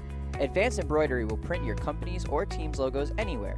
Thousands of satisfied customers can attest for Advanced Embroidery's attentive customer service, tight quality control, and quick turnaround time. They're open 9 a.m. to 5 p.m. Monday through Friday on 38 Plant Road in Hyannis. Gardens is a full-service garden center right here in Mashpee. They sell a variety of landscaping materials and seasonal produce to both consumers and landscaping professionals around the Barnstable Village. Stop by and see all Beacon Gardens has to offer at 182 West Barnstable Road in Austerville. Beacon Bortolotti Gardens Construction is your go-to provider for all excavation, drainage, and waterworks services. On top of that, they offer landscape filling materials such as sand, native stone, gravel, shells, and more. Serving Cape Cod and the islands for 30 years, Bortolotti Construction is committed to serving its community. Visit at 45 Industry Road in Marston's Mills or call 508-771-9399. For nearly 2 decades, Coastal Irrigation has proudly provided top-notch irrigation and landscape lighting services across Cape Cod. Starting with just a handful of customers in Cotuit, they now serve nearly all of the Cape. Upgrade your lawn care with their modern irrigation systems. No more dragging around hoses or worrying about watering while you're away. Their systems ensure your grass stays healthy and green effortlessly. Transform your home with Coastal Irrigation's landscape lighting services. Enhance your outdoor gatherings, improve safety, and boost curb appeal with their affordable, low-voltage lighting solutions. Illuminate your walkways and highlight architectural details to make your home shine. Contact Coastal Irrigation at 508-428-1529 or info@coastalirrigation.net. Cam Hill's day is done. He goes 4 1/3, allows 4 hits, 2 runs. However, the base runner Manny Garza would be responsible toward Hill. Walked 1, struck out 2, and tossing 58 pitches. So definitely a nice bounce back start for Cam Hill, but he gives way to another lefty, Merritt Beaker, out on the mound. Beaker out of Ball State, and a guy who's definitely looked impressive this year, Joe. Yeah, he definitely has. He went in one appearance against Orleans, got the win in that game in the Kettleers' first win of the season. It was Game 2 at Orleans, Beaker being the first man out of the pen for Ben Jacobs, and a guy who really calmed things down, pitched 3 scoreless innings in relief of Jacobs, who went just 2 innings. He walked 1, struck out 2, gave up 1 hit, did Beaker. And a guy who has really found his place at Ball State. A great piece written by Shane Patagna is on the Kettleers website right now, talking about how Beaker was able to play for his favorite team growing up, the ECU Pirates, was able to commit there and play there as a freshman and sophomore, but wasn't getting enough playing time and has really made an impact on Ball State's roster. And a quote from that was just really powerful was Beaker saying, "I never thought I'd end up in Ball State," and that's just somehow the way that college baseball works. You commit to your dream school, but find that things don't work out, and sometimes transferring is the right move. And for Merritt Beaker, It definitely was, as he begins his first at-bat 0-1 as the next pitch low in the dirt to the leadoff hitter Parker Brocious. Blocked by Jay as Garza stays put at first. We talk so much about NIL and the transfer portal, and this is one of the cases where the transfer portal does a player really good, and maybe NIL does a player good where they're going to a better situation, one where they can really thrive. Brocious 0 for 2 today, swing away at the 1-1, lost this one high into right field.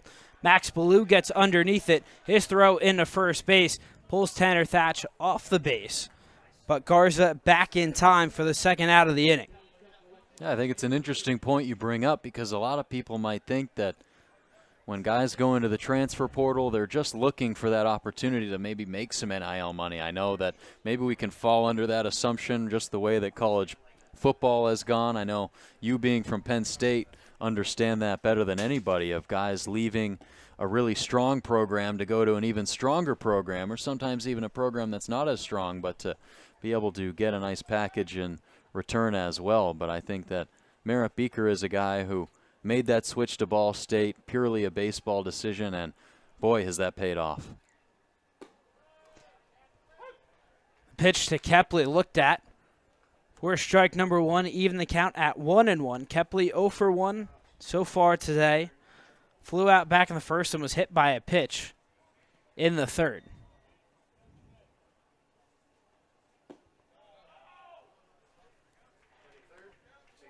Next offering from Beaker, missed for ball 2, but 9-3 record this past campaign at Ball State, a 4.11 ERA and 116 strikeouts.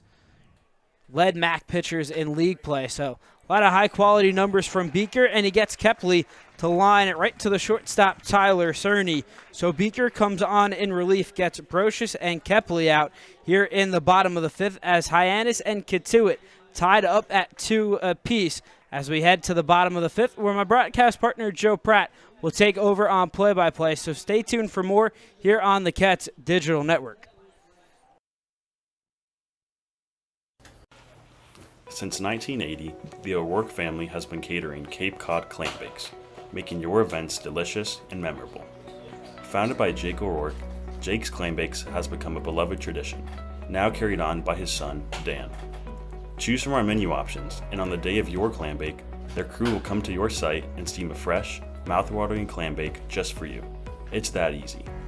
Call us at 833-252-6285 or visit our new takeout location at Building 6 on 3821 Route 28 in Marston's Mills. Email us at dan@jakesclambakes.com with your event details, number of guests, date, time, location, and any special requests like a raw bar, homemade desserts, or kids menu. Not catering? Try their takeout menu featuring lobster rolls, smash burgers, salads, sandwiches, and a smoothie bar. Jake's Clam Bakes, making Cape Cod gatherings unforgettable. Coastal Rentals is the place to go for professional landscape and construction equipment. Whether you need tools and equipment for commercial use or for your own projects, Coastal Rentals has what you need. Purchasing gear is also available. Check out Coastal Rentals today. When the unexpected happens, make sure you and your assets are insured appropriately. The agents at Leonard Insurance Agency can tailor coverage to meet your needs. Call 508-428-6921 to talk to their licensed agents today.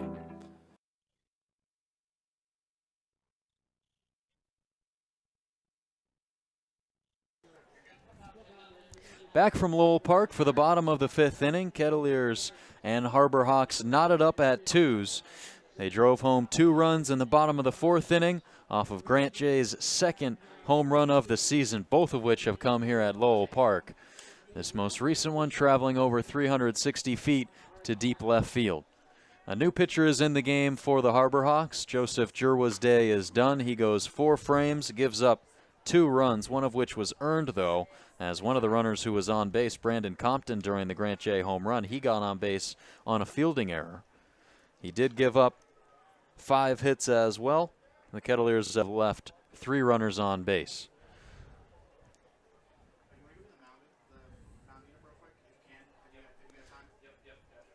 So a new pitcher into the game for the Harbor Hawks.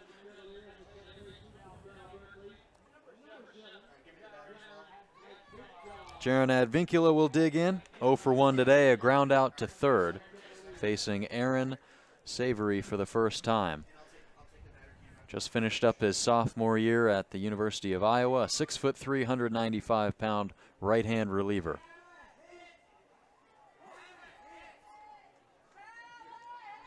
Appeared in 18 games this season for the Hawkeyes, and his first one here to Advincula is outside 1-0. Already an appearance so far on the year for Savory. 3 innings pitched, gave up just a hit. Walked 2, struck out 2. Advincula gets underneath this one, skies it just behind home plate. Garza is underneath it, sets camp under it, and receives out number 1. So a nice job there by the catcher Garza to fling the mask and locate the pop-up. And Jaron Advincula falls back to 0 for 2. Savory had a lot of success in his last outing as a Hawkeye. Went 5 innings, allowed just 2 hits, 1 run, and struck out 5. That was in a 2-1 loss against FIU. But definitely has a lot of really good stuff, and 40 strikeouts and 38 and 2/3 innings pitched. Only surrendered 17 walks. His first pitch to Nolan Nocki finds the outer half at 75 miles an hour for strike 1. Nocki went 2 for 4 last night in Harwich. 2 RBIs, 2 runs scored. And he is already 2 for 2 today with a pair of singles. First one being a line drive into the gap of right center field where he was cut down on a throw by the right fielder Groves to get him at second base, trying to stretch that single into a double.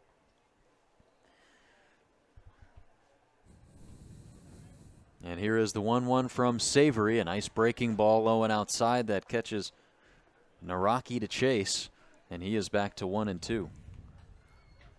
Savory in the Big Ten this year, a 4.19 ERA, 38 2/3 innings pitched. And Alex, as you just brought up, a really nice strikeout to walk ratio, 9.3. Count evens up at 2-2 to Nocki.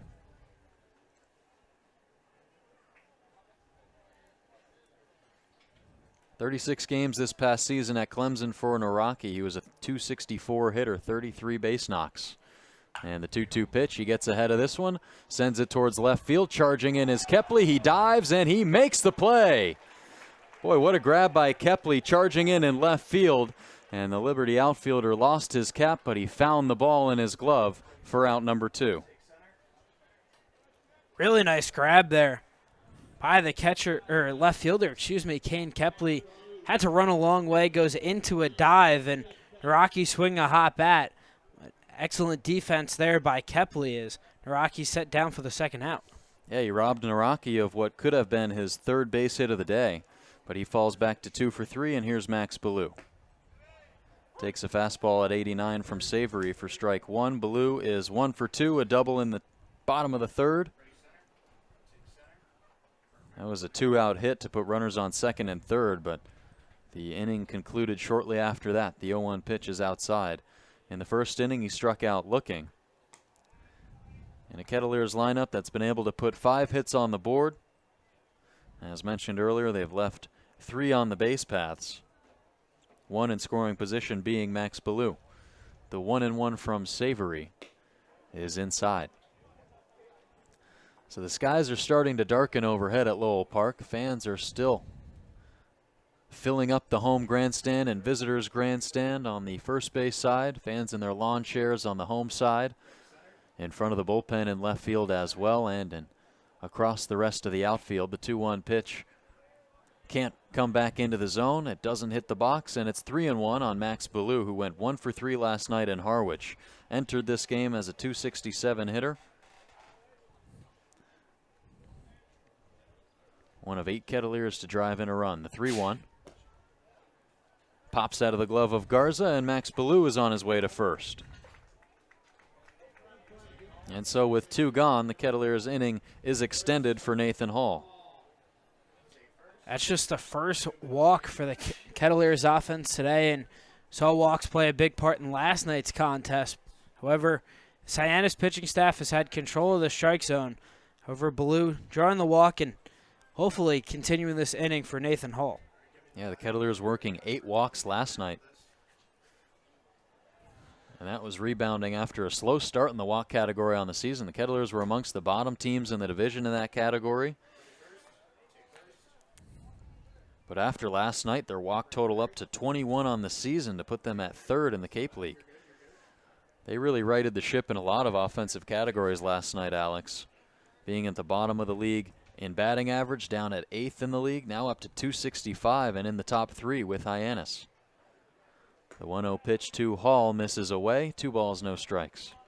Well, a 17-hit performance will definitely do that, and you saw contributions up and down the lineup. Anytime you could put up 18 runs, something has to be going right at the dish, but it was a much-needed performance for the struggling Kettleers offense. 2-0 pitch is laced over the shortstop and into left center field. Nathan Hall has his 2nd hit of the ball game and 4th in his 2nd game as a Kettleer in this 24 regular season. So they put runners on 1st and 2nd with 2 gone for Compton. Nathan Hall's been really impressive so far this season. The ball just explodes off of his bat. Saw the home run, the 3-run home run last night is get him meeting on the mound, and just another quality single there. And he's just doing all the little things at the plate, and he's getting rewarded. Yeah, he really is. Another pull side line drive there from Hall. He hit the home run in last night's game. Of course, it's important to mention that he's doing this as a regular season Kettleers player, as he played on the Vineyard during the preseason scrimmage there and hit his first home run, and then followed that up with a home run in last night's game. So a really strong performance from Nathan Hall in 3 games for the Pinstripes. Showing a lot of promise, and already has driven in 4 RBIs on the season as well, has scored 3 runs. Brandon Compton looking to bring the guys on 1st and 2nd home here with 2 gone in the bottom of the 5th. And after the mound visit, Aaron Savory is able to dial in a first pitch strike on the breaking ball at 72 to Brandon Compton. 0 for 2 today, reached on an error in the 4th, scored a run on Grant Jay's 2-run homer. That's all the offense for the Kettleers today. Hyannis with 2 runs of their own. So an 0-1 count for Brandon Compton, who is now 5 for his last 12, including today, a pair of homers, 7 RBIs. The 0-1 gets a big swing and a miss, does Savory, and he's ahead in the count 0-2. Savory not afraid to attack Compton there.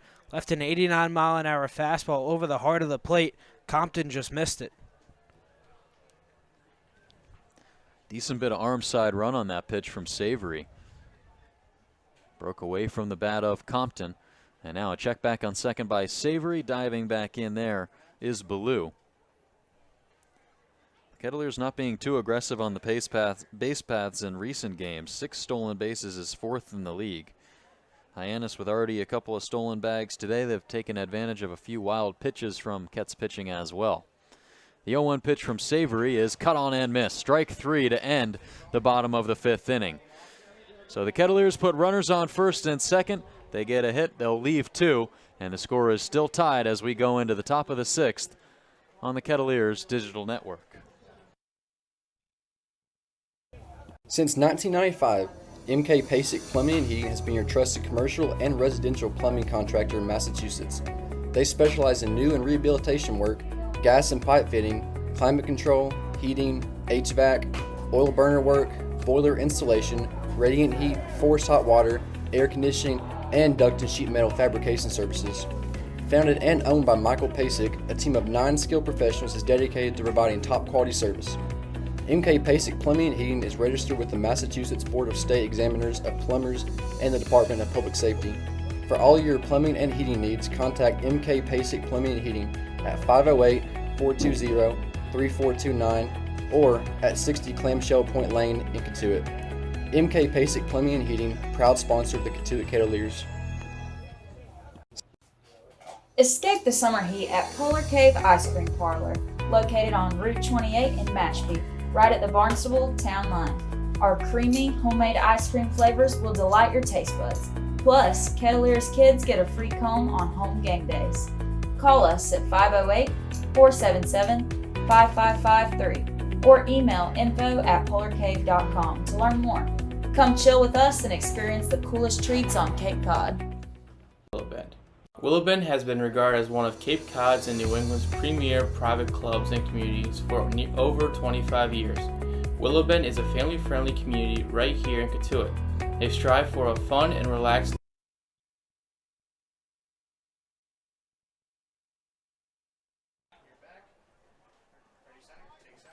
Merritt Beaker back on the bump for the Kets to start off this top of the 6th inning, facing Michael DiTallo. And the first pitch is a breaking ball high and away, 75 on the gun from Beaker, 1-0. Facing Michael DiTallo, who is 0 for 2 today, a pair of groundouts, one of them a double play turn by the Kettleers. 1-0 from Beaker, big fan and a miss for strike one.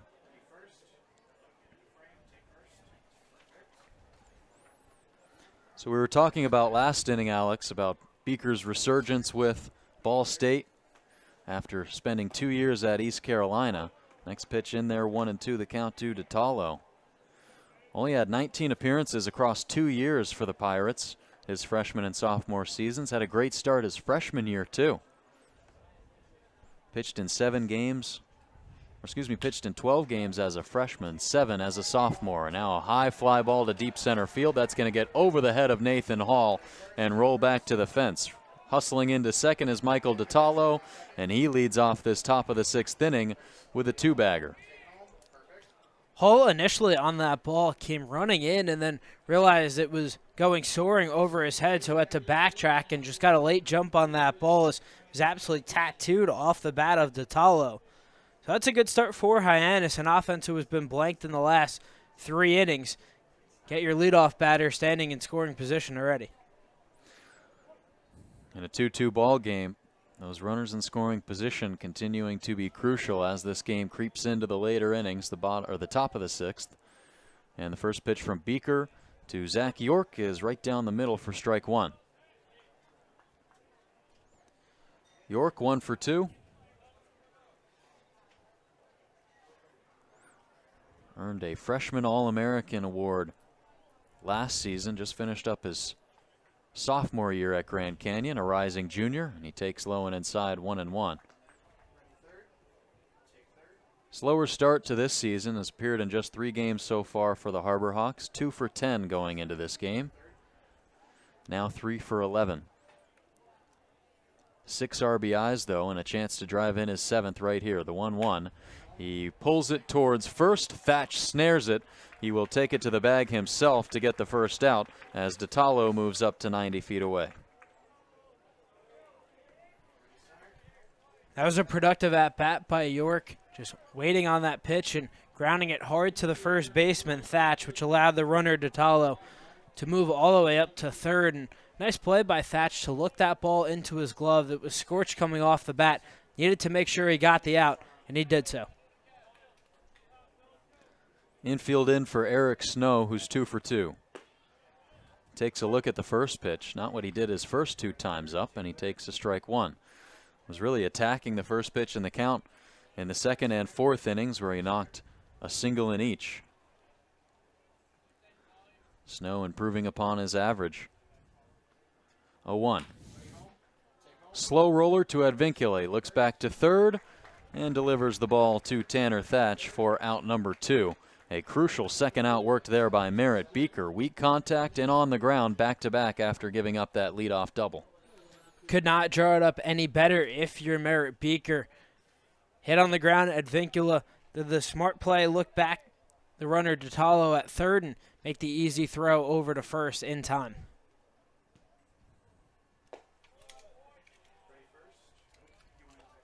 Beaker misses low and inside on the first one to Silva.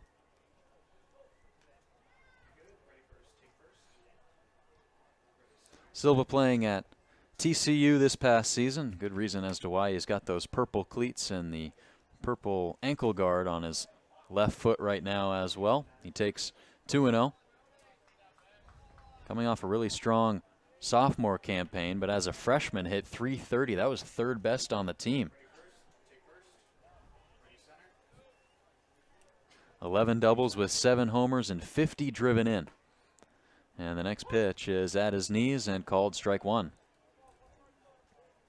Was second team All Big 12 that year, so really impressive freshman campaign for him. Also had a really solid season this past year, hitting .268. Here's the 2-1. It ties him up, fouls it straight back.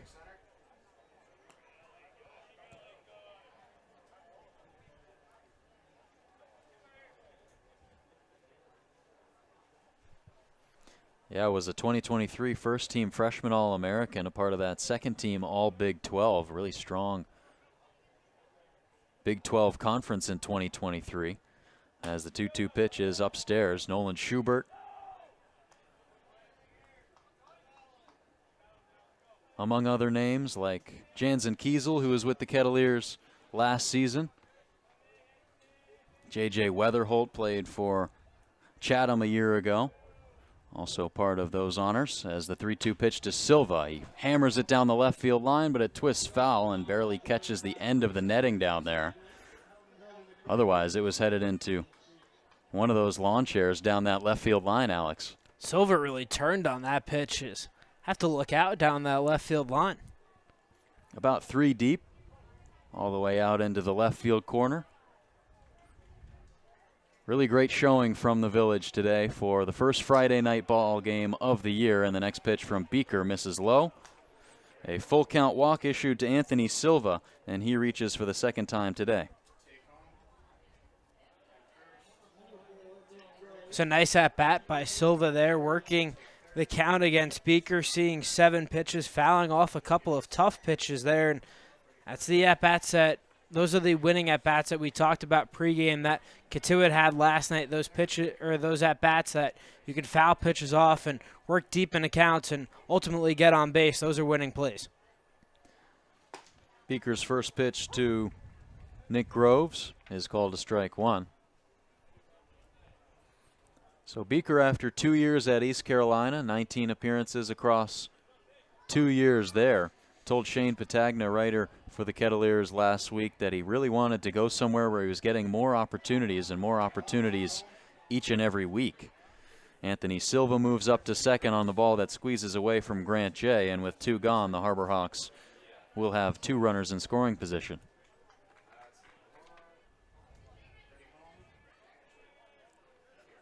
Beeker went on to win the MAC Pitcher of the Year award this past season at Ball State. Was top 10 in NCAA Division I with 128 strikeouts and his K per 9 innings. 14.22 strikeouts per 9 innings pitched for the starter out of Ball State. He misses right here low and outside, and the count's pushed to 1-2 on Nick Groves.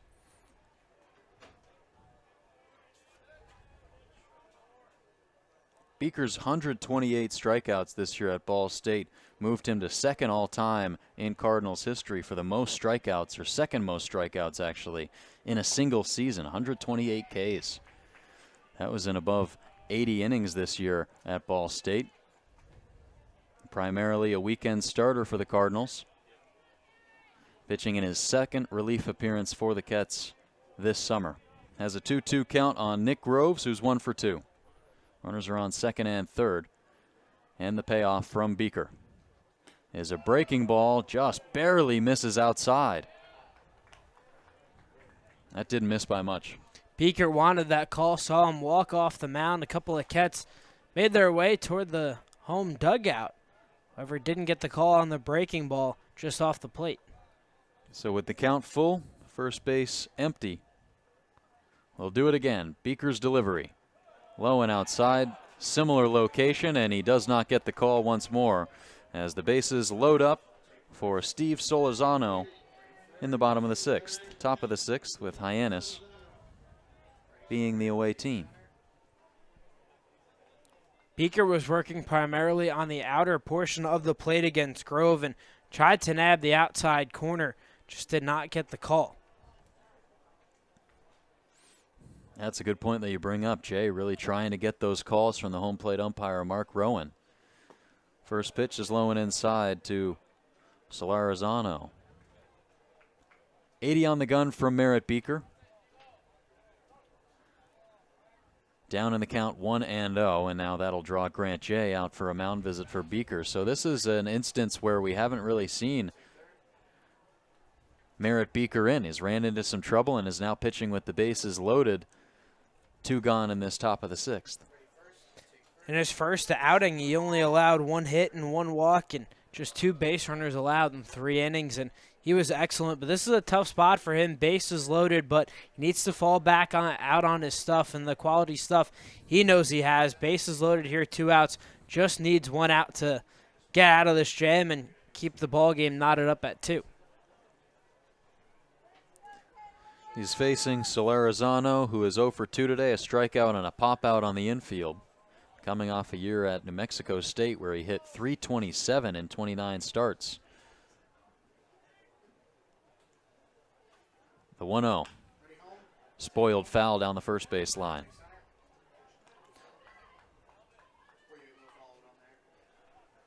Also got some pitching in at New Mexico State, did Solarizano. 7.71 ERA, pitched in 5 games. 7 innings pitched with 9 strikeouts. Did allow 6 earned, though. Beaker's 1-1. His hit, a towering pop-up down the right field line, ranging for it, Ballou, and across the right field line. He flags down out number 3. So the Harbor Hawks will strand the bases loaded in the top of the 6th inning. Merritt Beaker holds them right there at 2. A knotted up ball game as we go to the bottom of the 6th here on the Kettleers Digital Network.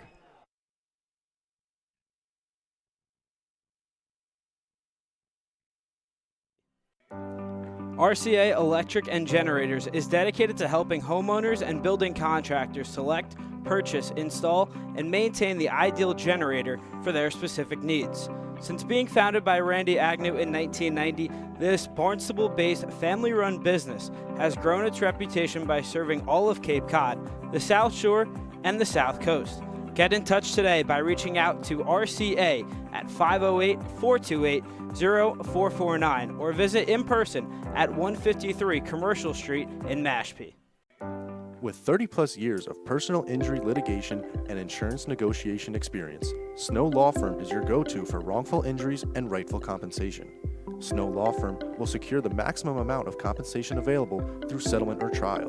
Schedule a free case evaluation by calling 508-477-7100.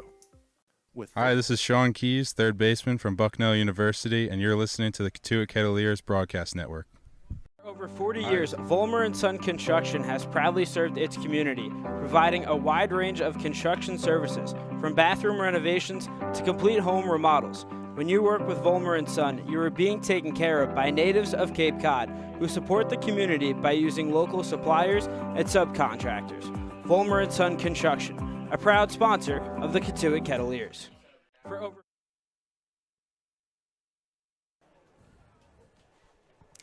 Welcome back into the Ketts Digital Network as the Kettleers face off against the Harbor Hawks for the first time this season.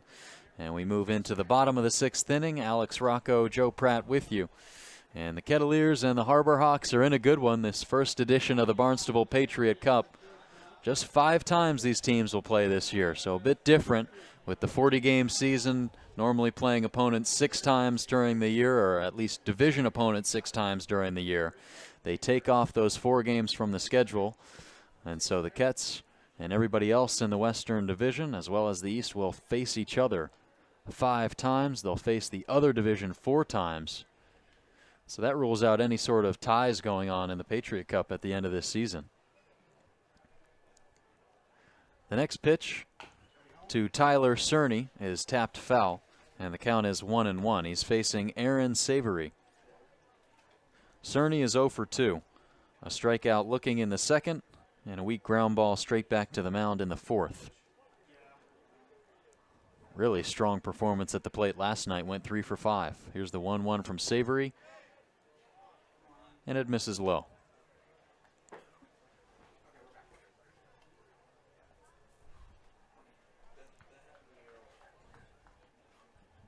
Cerny playing in the Appalachian League a year ago, played for Greenville. And the 2-1 pitch is too far inside. 27 games for the Greenville Flyboys in the Appalachian League, 38 for 113. That was good for a .336 batting average. 3-1 he sees, hammered down the left field line and foul. It hits off the top of that fence, bounces off one of the other batting cage fences or batting practice fences and bounces straight back into the fans, in one of the fans' hands there. That was a perfect bounce. He just turned around and the ball was right there. The 3-2 to Cerny, popped up and out of play. Cerny was well out in front on that previous foul ball, just yanking that deep down the left field line there, but working a quality at bat, 2 back-to-back foul balls here. Looking to see if he can get on and jumpstart this Ket offense. Cerny awaits the 3-2. Down in the zone and called a strike 3. Second strikeout looking of the day for Tyler Cerny, and he falls back to 0 for 3. 7-pitch at bat between Cerny and Savory there, as Cerny was not sure if he was expecting the fastball from Savory there, but that pitch located just right down the middle. Now Brooks Bryan.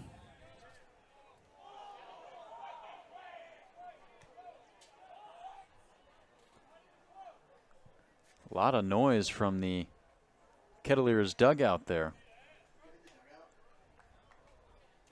All wearing those red shirt Friday uniforms for the first time this year. The next pitch from Aaron Savory. Up and away. So the count is 2-0. A lot of noise from the third base side that time would have made you think that that first pitch was called a strike, but it's 2-0. The next one from Savory. And Bryan is in control in this count. 3 balls, no strikes. He's 0 for 2 today, entered this game at a .300 clip, was 3 for 10 with 3 runs scored. Following up a year at Troy this past season where he hit and drove in 80-plus RBIs. Next pitch misses low, and a 4-pitch walk issued to Brooks Bryan with 1 gone in the bottom of the 6th. Savory struggling with command early on in this outing. His second free pass issued, and through an inning and a third, 29 pitches, 13 strikes, and 16 balls. Just not the ratio that you would like from balls to strikes. And Savory looking to battle back here and get the ever-powerful Grant J out. Grant J with a runner on first, following up his last at-bat, where he hit a 2-run home run, his second of the season. Takes inside 1-0. Now Manny Garza, the Rice catcher, will go out and talk things over with Savory, who, as you mentioned, Alex, is really having trouble finding the zone here. And there is a left-handed arm warming up in the Kettleers bullpen right now. There is an arm warming up in the Hyannis bullpen, also a lefty, just starting to toss lightly out there. 5 straight balls from Savory, just a smart decision from the catcher. Garza, go out to the mound, settle your pitcher down, and make sure that you guys are on the same page so you can make sure this inning doesn't get too far out of control. 1-0 count to Grant J. Big cut there, and it's 1-1. And you maybe especially want to go out there to talk things over with your pitcher after falling behind 1-0 against a guy who just blasted his second homer in 3 games. 1-1 from Savory is down in the dirt. Garza has to recuperate. Looks the runner back to first. Brooks Bryan is standing there safely. He has 2 stolen bases on the year so far. Was able to score the second run in Cotuit's 13-2 loss at Harwich, or against Harwich on opening day right here at Lowell Park. That was on a double steal play where the ball got away from the shortstop and Bryan was able to advance home from third. And now the next pitch is popped up and the count's 2-2 to Jay.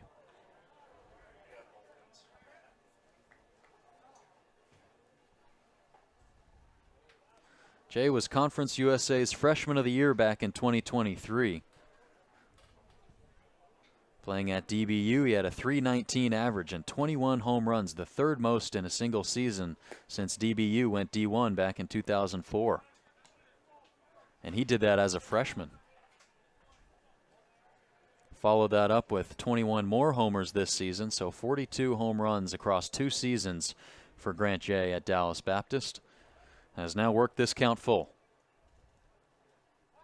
They'll check back at first. Brian dives back in. Closer play there, as it looked like Brian maybe had an inch of a step towards second. Brian started to head for second just momentarily, but a heads-up dive back in and just avoiding the tag.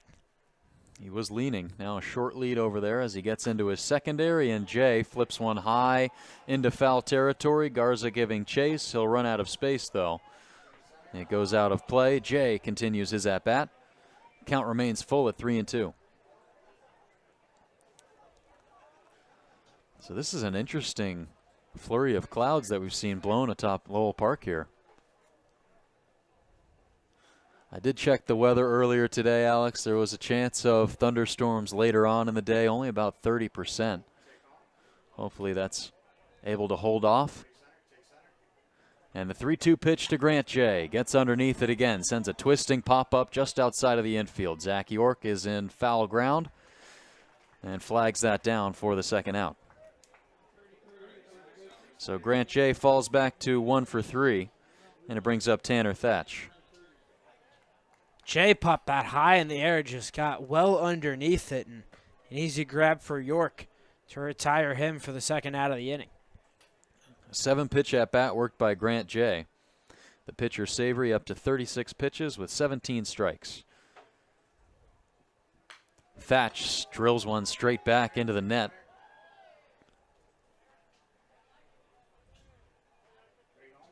One for 2 last night, was subbed by Chris Arroyo, and the second half of that ball game was able to go 1 for 2 with an RBI and a run scored. 0 for 2 so far today as the next pitch finds the dirt, and it's 1-1 to Thatch. So Thatch with the road jersey has a navy blue arm sleeve that goes out to his left wrist. Now with the Red Shirt Friday uniform has a white compression sock on that left arm, going along with those all-white batting gloves of UNCW. It's a good look from Thatch. I like it. We've talked about it a lot this summer, guys matching their school equipment to their summer ball jerseys, and this is definitely a very clean look. The 1-1 to Thatch is a breaking ball that he backs up out of the way of, but it's going to be a called strike 2. 73 on the gun that time from Savory.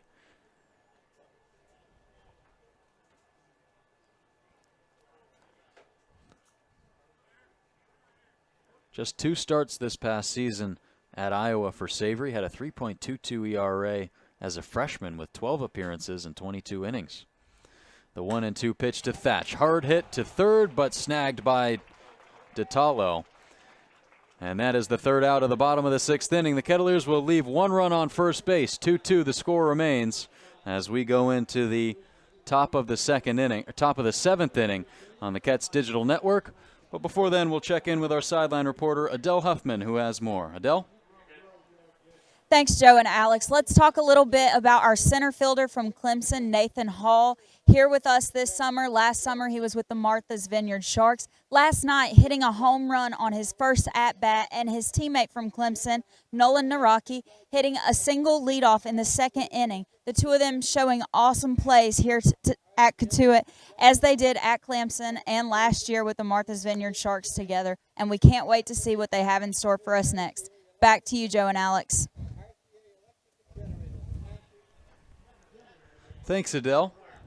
Great info there on Nathan Hall, who makes his way from the Vineyard to Cotuit. A much similar transition that Nolan Nocki made, a fellow teammate of his, and we were talking about that yesterday, Alex, the seamless transition that these guys are able to make from their schools to summer ball teams, and a big reason for that is that they're doing it with their college teammates. Definitely helps out, and when you are with these same guys over and over through the winter months training, playing together, going through your collegiate seasons, it just makes it so much better that you can go to the same summer ball team, experience those same moments together, and kind of live out your summers together. And Nolan Nocki was talking about it pregame with Adele and just saying his relationship with Nathan Hall. Those two are best friends. They lived together last summer, had the same host family, lived together at Clemson this past year, so it was only right that these two ended up in Cotuit playing together for the Kettleers. And what a great start for both of those guys to kick off their summers, joining the Kettleers this week. 2-3 record the Kettleers have, going up against the 4-0-1 Harbor Hawks. Merritt Beaker's first pitch at the top of the 7th is high and wide to Manny Garza. 1-0. Garza is 0 for 1. A pop out in the second, walked back in the 5th. The 1-0 from Beaker is rolled on the ground towards short. Cerny, one gone.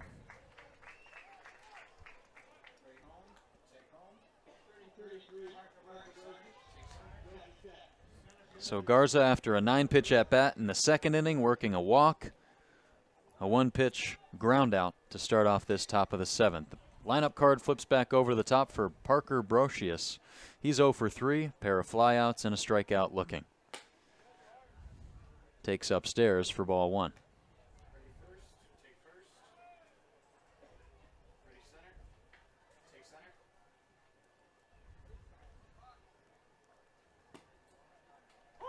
Beaker gets a 79-mile-an-hour breaking ball to get called to strike 1. On the outer half, it's 1-1.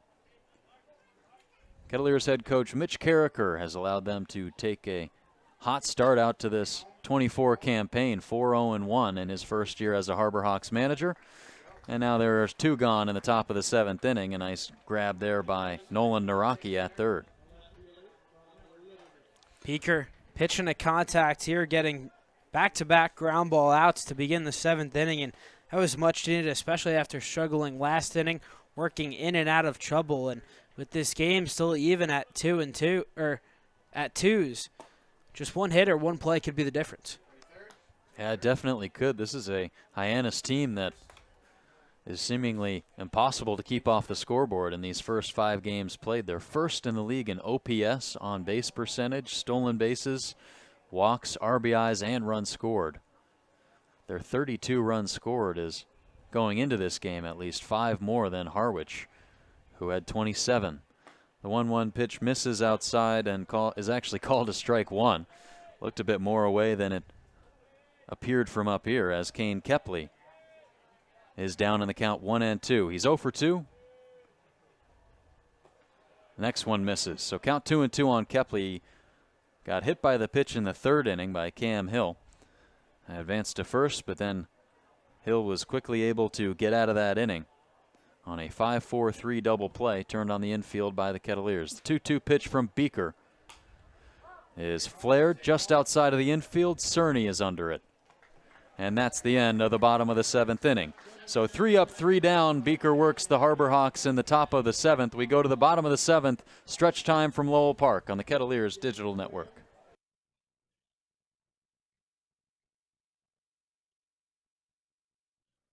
For 40 years, Vollmer & Son Construction has proudly served its community, providing a wide range of construction services, from bathroom renovations to complete home remodels. When you work with Vollmer & Son, you are being taken care of by natives of Cape Cod who support the community by using local suppliers and subcontractors. Vollmer & Son Construction, a proud sponsor of the Cotuit Kettleers. For a lifestyle with good times and good friends, discover all that and more at Willow Bend. Cape Cod since 1988. Advanced Embroidery has garnered national awards in embroidery and screen printing. They offer screenings on golf shirts, Oxford shirts, jackets, t-shirts, sweatshirts, hats, and bags. Advanced Embroidery will print your company's or team's logos anywhere. Thousands of satisfied customers can attest for Advanced Embroidery's attentive customer service, tight quality control, and quick turnaround time. They're open 9 a.m. to 5 p.m. Monday through Friday on 38 Plant Road in Hyannis. A full-service garden center right here in Mashpee. They sell a variety of landscaping materials and seasonal produce to both consumers and landscaping professionals around the Barnstable Village. Stop by and see all Beacon Gardens has to offer at 182 West Barnstable Road in Austerville. Bortolotti Construction is your go-to provider for all excavation, drainage, and waterworks services. On top of that, they offer landscape filling materials such as sand, native stone, gravel, shells, and more. Serving Cape Cod and the islands for 30 years, Bortolotti Construction is committed to serving its community. Visit at 45 Industry Road in Marston's Mills or call 508-771-9399. Coastal Rentals is the place to go for professional landscape and construction equipment. Whether you need tools and equipment for commercial use or for your own projects, Coastal Rentals has what you need. Purchasing gear is also available. Check out Coastal Rentals today.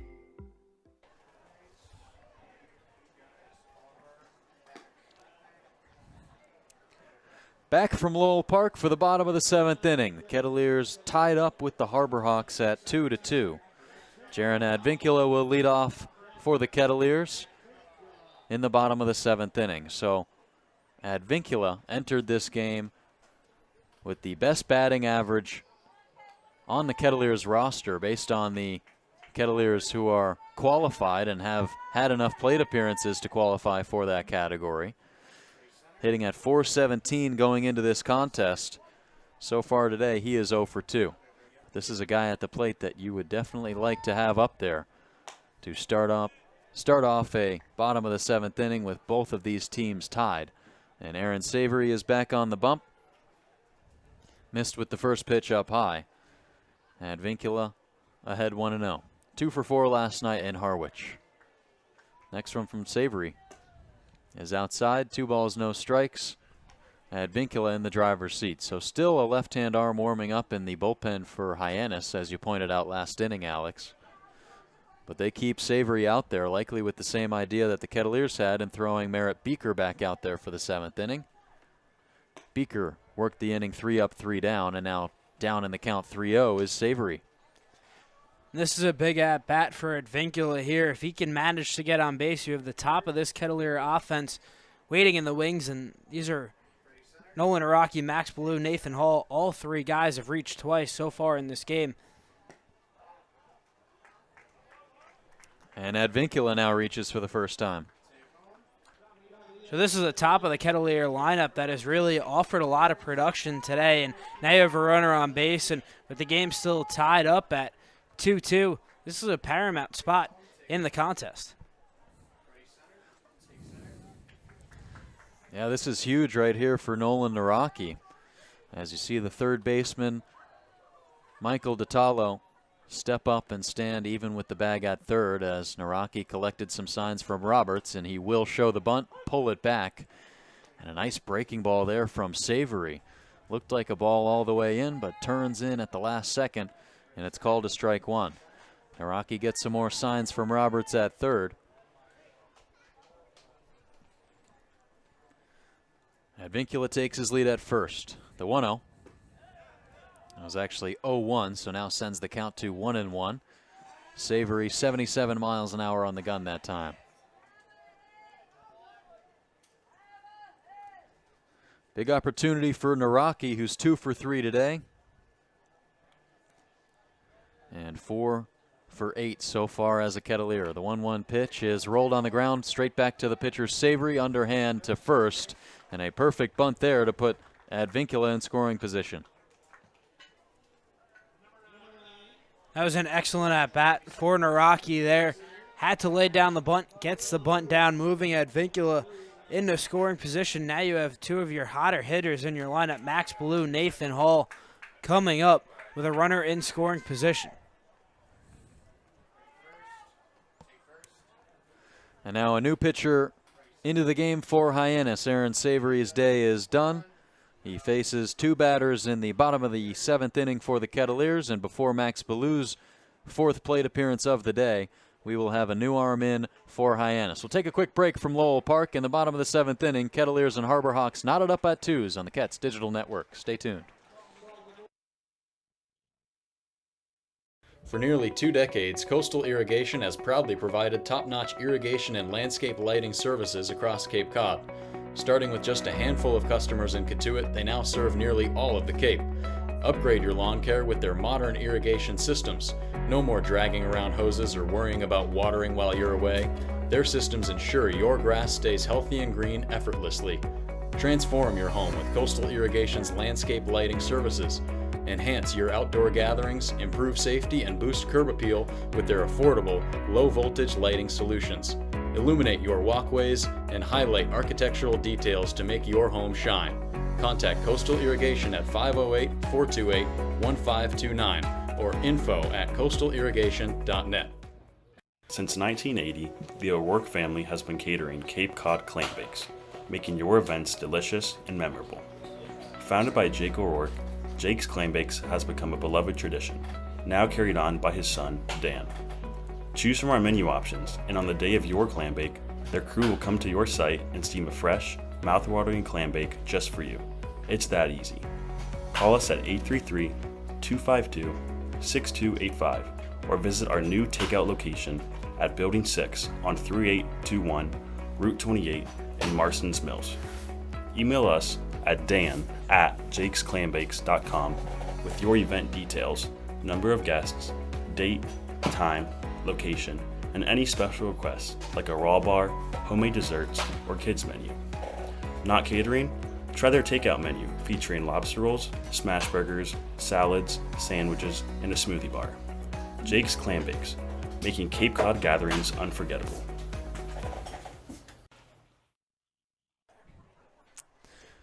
New pitcher in for the Harbor Hawks. It's Coastal Carolina's left-handed thrower Dominic Carbone on for his second appearance of the 24 summer. Already pitched in a game, was unable to record an out, gave up 2 hits, 2 earned runs, 1 walk. And like I said, no outs were recorded. He's coming off a year at Coastal Carolina where he had a 5.06 ERA and just over 37 innings pitched, 35 Ks to 16 walks for the Chanticleers. Coming set, facing Max Ballou, a lefty-on-lefty matchup with one runner on second and 1 gone. Ballou checks his swing at the first pitch he sees, and he's down 0-1. Ballou is 1 for 2, strikeout looking, a double in the third, and then he walked in the 5th. Entered this game at a 267 clip. Did the Longhorns outfielder. And now Carbone will step off the rubber and take a look at second. Carbone offers a 3-pitch mix, sinker, slider, and changeup. Looking to induce a ball on the ground and keep things out of the air. 0-1 pitch to Ballou. He holds off. 81 that time from Carbone. So we saw the breaking ball as you just mentioned, Alex. And the count's 1-1. Carbone, 5'10", 175, out of Rocky Point, New York. Headed into his sophomore season at Coastal Carolina. The 1-1 pitch is a fastball hard hit on the ground by Ballou, but straight at Hyannis' dugout.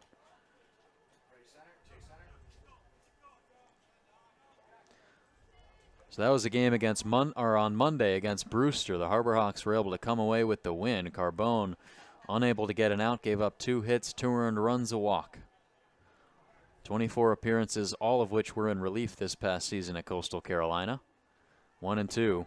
Ballou fans and misses at a pitch down in the dirt at 78 miles an hour, and he goes down on strikes for the second time today.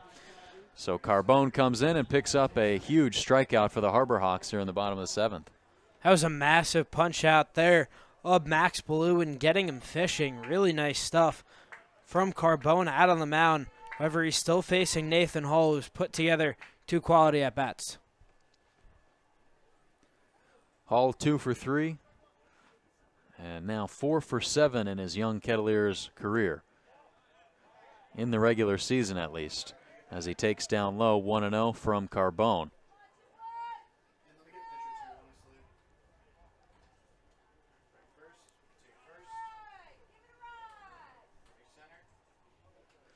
Kettleers already left a couple runners in scoring position so far today.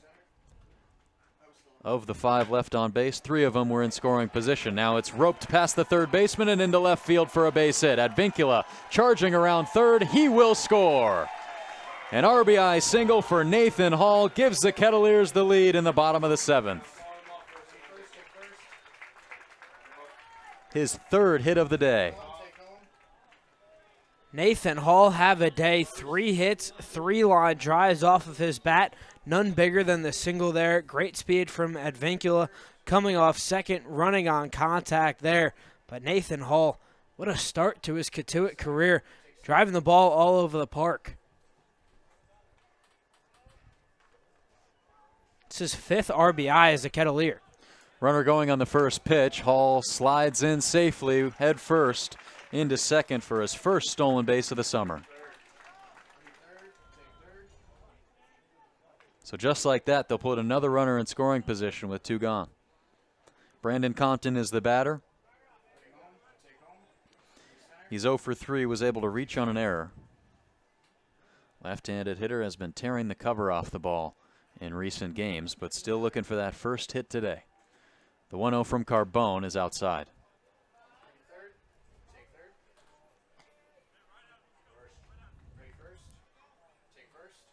And it was Compton who reached on the error to begin the bottom of the 4th that really proved costly for Hyannis. If that throw is made by the second baseman, Eric Snow, Grant J doesn't reach and doesn't hit that 2-run home run.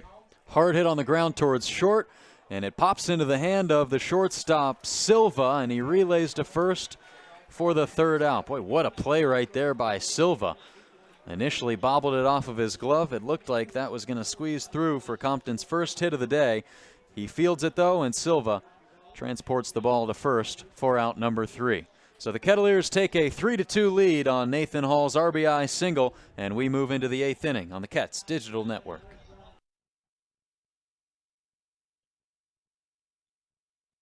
Coastal Rentals is the place to go for professional landscape and construction equipment. Whether you need tools and equipment for commercial use or for your own projects, Coastal Rentals has what you need. Purchasing gear is also available. Check out Coastal Rentals today. When the unexpected happens, make sure you and your assets are insured appropriately. The agents at Leonard Insurance Agency can tailor coverage to meet your needs. Call 508-428-6921 to talk to their licensed agents today. Since 1995, MK Pasic Plumbing and Heating has been your trusted commercial and residential plumbing contractor in Massachusetts. They specialize in new and rehabilitation work, gas and pipe fitting, climate control, heating, HVAC, oil burner work, boiler installation, radiant heat, forced hot water, air conditioning, and duct and sheet metal fabrication services. Founded and owned by Michael Pasic, a team of 9 skilled professionals is dedicated to providing top quality service. MK Pasic Plumbing and Heating is registered with the Massachusetts Board of State Examiners of Plumbers and the Department of Public Safety. For all your plumbing and heating needs, contact MK Pasic Plumbing and Heating at 508-420-3429 or at 60 Clamshell Point Lane in Cotuit. MK Pasic Plumbing and Heating, proud sponsor of the Cotuit Kettleers. We welcome you back in for the top of the 8th inning. There's Nathan Hall right there in center field. Just recently drove in the Ketts' 3rd run of this ball game, and he is 3 for 4. First pitch from Merritt Beaker to start off this inning is in there for strike 1. 0-1 the count on Michael DiTallo. Crunched into straightaway center, and that gets through for a base hit. DiTallo reaches in his 2nd straight plate appearance. So he improves to 2 for 4 on the day with a double and a single. Back-to-back hard-hit balls for DiTallo there. His double was crushed in a deep center field, and this single just a hard line drive right back up the middle. And once again, Hyannis getting runners on base to begin the inning. So here's Zach York. Big left-handed bat out of the Grand Canyon University, and now he sends a high pop-up down towards left field, and Brandon Compton fields out number 1. So York saws that one off and falls back to 1 for 4 on the day. That brings up Eric Snow, who's had a solid day at the plate. He's 2 for 3.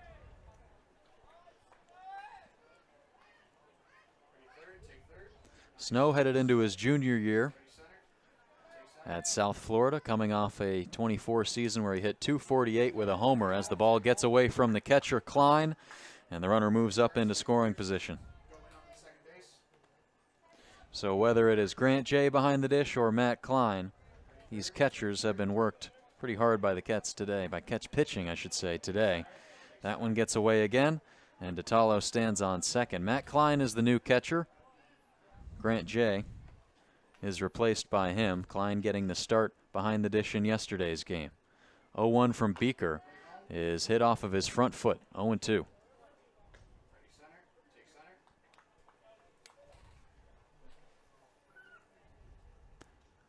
Snow had a really productive freshman year at USF. 327 hitter with 6 homers, hit at a .526 slugging percentage, was named a freshman All-American. Also an AAC Player of the Year defensively for his glove. Snow playing a solid field. A good day at the plate, but he strikes out here against Merritt Beaker, and there are 2 gone. So Snow back to 2 for 4. And now here's Anthony Silva, another guy who plays a really strong infield. Made a really nice play to end the last inning. A ball that nearly hit off the umpire and went into the outfield, just popped right into his bare hand, made a strong throw over in time to nab Brandon Compton. First pitch he sees is down low, 1-0. This is something that Beaker's been doing a lot in these at-bats, starting the hitters off with pitches downstairs, and then as the count progresses, gets higher and higher. That's how he got the punch out of Snow with a high fastball on that last offering. The 1-0 tipped off the glove of Klein, and he did climb the ladder a bit more that time, did Beaker. So do you think kind of trying to mess up the eye levels of these batters is helping him? Mixing speeds, mixing locations, anytime you can give these hitters multiple things to think about, offers some indecisiveness in their brains and leads to more success for the pitchers. Beaker's found success with it today. He's got a runner on second, though, so some work to do with the 1-1 count. Silva takes up high, and it's 2-1. Silva's reached twice, once on a fielder's choice, once on a walk. Also flew out to center field, and he scored a run. Came home to score on a wild pitch. Scored the second run of the game for the Harbor Hawks to make it 2-0 at the time. The Cats have scored 3 unanswered. 2-1 pitch. Silva looked like he turned around for a swing on that, and they'll check on first. He didn't go. Mike Roberts palms up, is outside of the Cats dugout asking how he didn't go. And honestly, Alex, I think he has a good argument there.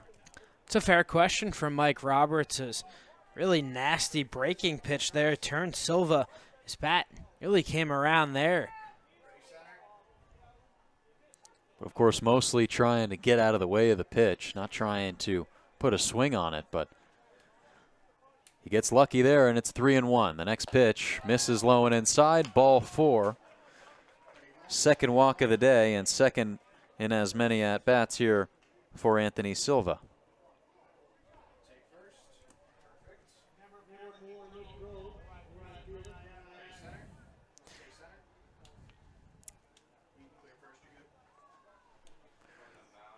Roberts still with some words for the first base ump as he makes his way out to the mound. He will make a pitching change here in the midst of the bottom of the 8th inning with 2 gone. The Harbor Hawks with runners on first and second.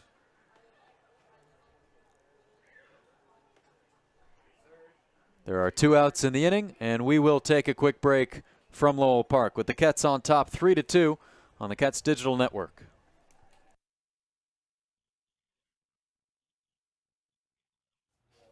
Escape the summer heat at Polar Cave Ice Cream Parlor, located on Route 28 in Mashpee, right at the Barnstable town line.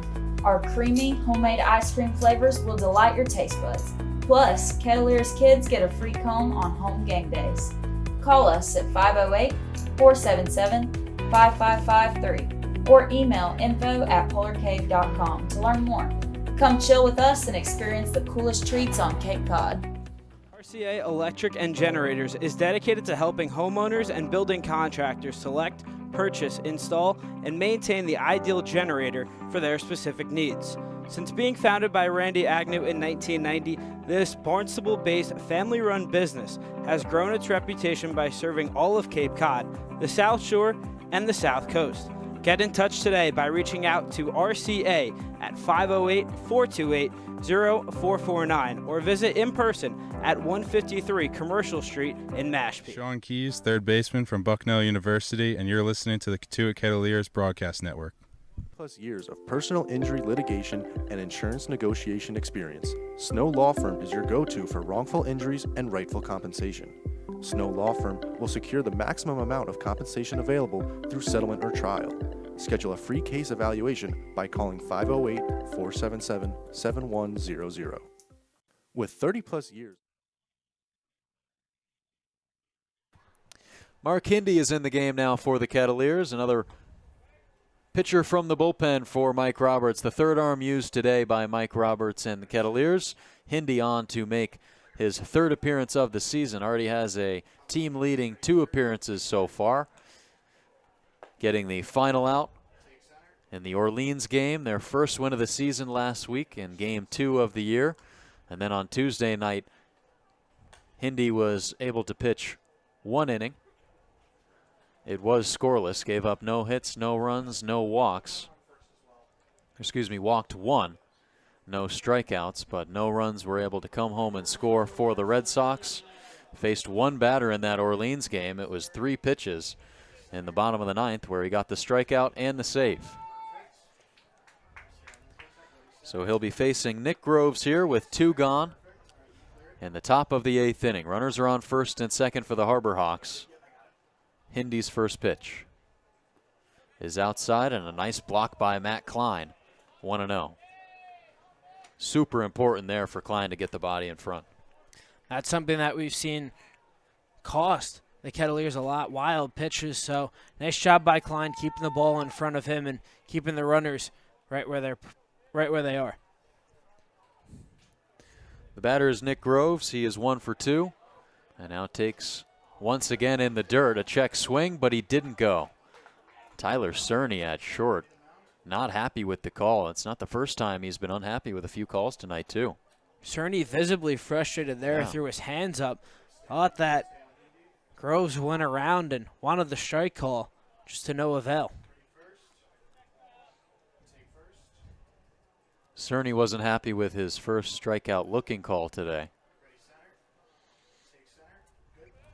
Mike Roberts had a bone to pick with the first base ump.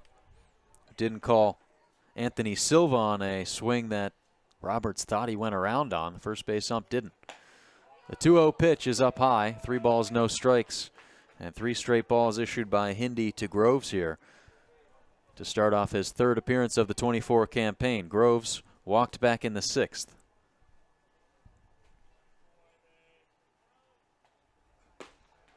Hindy gets over the top with an 88-mile-an-hour heater. 3-1. So immediately after Hindy entered into the game for the Kettleers, Mark Villani started warming up in the left field bullpen for the Kets. The 3-1. In off the hands of Groves and called a strike 2. Groves can't quite believe it now, and he will have to dig back in with the count full.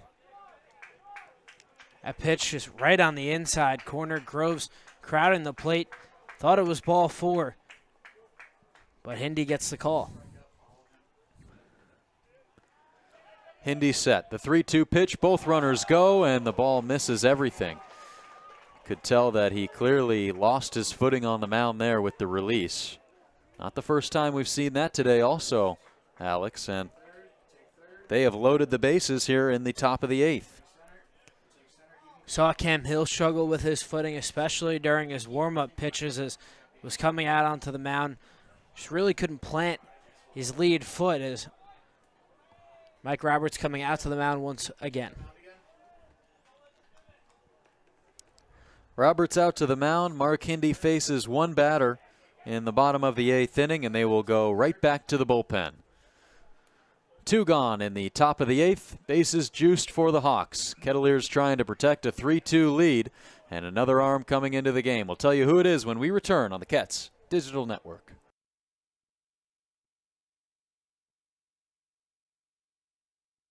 For 40 years, Vollmer & Son Construction has proudly served its community, providing a wide range of construction services, from bathroom renovations to complete home remodels. When you work with Vollmer & Son, you are being taken care of by natives of Cape Cod who support the community by using local suppliers and subcontractors. Vollmer & Son Construction, a proud sponsor of the Cotuit Kettleers. For over Willowbend has been regarded as one of Cape Cod's and New England's premier private clubs and communities for over 25 years. Willowbend is a family-friendly community right here in Cotuit. They strive for a fun and relaxed lifestyle with good times and good friends. Discover all that and more at Willowbend. Willowbend has Cape Cod since 1988. Advanced Embroidery has garnered national awards in embroidery and screen printing. They offer screenings on golf shirts, Oxford shirts, jackets, t-shirts, sweatshirts, hats, and bags. Advanced Embroidery will print your company's or team's logos anywhere. Thousands of satisfied customers can attest for Advanced Embroidery's attentive customer service, tight quality control, and quick turnaround time. They're open 9 a.m. to 5 p.m. Monday through Friday on 38 Plant Road in Hyannis. Operating on Gardens is a full-service garden center right here in Mashpee. They sell a variety of landscaping materials and seasonal produce to both consumers and landscaping professionals around the Barnstable Village. Stop by and see all Beacon Gardens has to offer at 182 West Barnstable Road in Austerville. Bortolotti Construction is your go-to provider for all excavation, drainage, and waterworks services. On top of that, they offer landscape filling materials such as sand, native stone, gravel, shells, and more. Serving Cape Cod and the islands for 30 years, Bortolotti Construction is committed to serving its community. Visit at 45 Industry Road in Marston's Mills or call 508-771-9399. Mark Villani is in for the Kettleers here in the bottom of the 8th inning. Merritt Beaker started it off. He faced 4 batters, gave up a single, got 2 outs, and then walked Anthony Silva. That made way for Mark Hindy to enter the ball game. He lost Nick Groves on 4 pitches. He walked, and now the bases are loaded for the Harbor Hawks, and now another pitcher into the game for the Kets is Mark Villani. So how about this, Alex? A big opportunity for Villani once again with the bases loaded. This is a dangerous spot here for Villani, and Roberts wanted to get the lefty-lefty matchup with Groves and Hindy, and Hindy lost him there and really got the strikeout. Had a couple of close calls there, but one batter, Mark Hindy's day is done. Bring on Mike Villani, and in his first outing, Villani pitched really well. 24 pitches, 16 strikes, and that's exactly what the Kettleers need right now. Just 3 strikes, get out of this inning, and strand the bases loaded.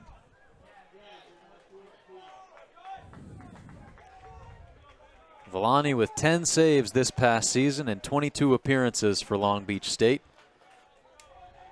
He leans in, pitching to Steve Solarizano.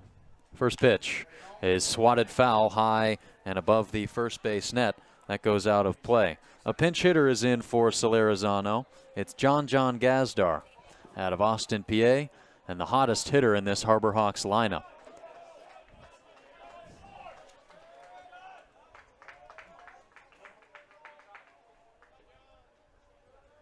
Oh, 1 from Villani. Gazdar gets a hold of it, but skies it towards left field. Underneath it, Compton has a beat on it and pulls it down for out number 3 in the bottom of the 8th.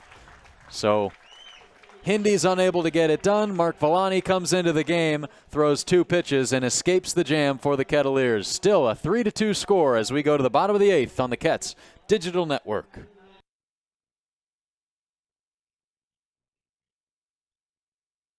RCA Electric and Generators is dedicated to helping homeowners and building contractors select, purchase, install, and maintain the ideal generator for their specific needs. Since being founded by Randy Agnew in 1990, this Barnstable-based family-run business has grown its reputation by serving all of Cape Cod, the South Shore, and the South Coast. Get in touch today by reaching out to RCA at 508-428-0449 or visit in person at 153 Commercial Street in Mashpee. Personal injury litigation and insurance negotiation experience. Snow Law Firm is your go-to for wrongful injuries and rightful compensation. Snow Law Firm will secure the maximum amount of compensation available through settlement or trial. Schedule a free case evaluation by calling 508-477-7100. Vollmer & Son Construction has proudly served its community, providing a wide range of construction services, from bathroom renovations to complete home remodels. When you work with Vollmer & Son, you are being taken care of by natives of Cape Cod who support the community by using local suppliers and subcontractors. Vollmer & Son Construction, a proud sponsor of the Cotuit Kettleers. For over 4 Bottom of the 8th inning from Lowell Park. Tyler Cerny will be the leadoff man for the Kets. Tough day at the plate for him. He's 0 for 3, a pair of looking Ks. And a ground out back to the pitcher's mound.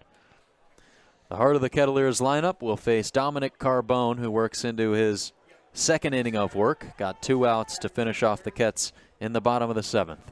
His first pitch to Cerny. Finds the zone.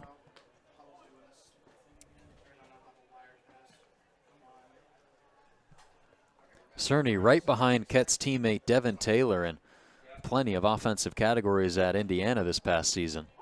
And he takes a pitch high and wide at 0-2. 60 games for the Hoosiers, 81 hits, second on the team to Devin Taylor. 10 homers as well to go along with that .315 average. Hammered on the ground towards third, and it gets past Titello. Charging around first, headed for second is Cerny. The throw comes in from Kepley. It's not in time. Cerny leads off the bottom of the 8th with a no-out, 2-strike double down the line. A much-needed hit there for Tyler Cerny, a guy who was 0 for 3 before that double, coming off a 3 for 5 performance last night. And Cerny wasted little time, just hopped on that pitch, roped it down the third base line, and just like that, the Cats have a runner in scoring position to begin the inning. It's been a frustrating day for Tyler Cerny, and it's good to see him break through there. He stands on second, trying to lay down the bunt is Brooks Bryan. He did go around, and it's 0-1. So see Zach York at first base playing way up on the grass, as is the third baseman Titello.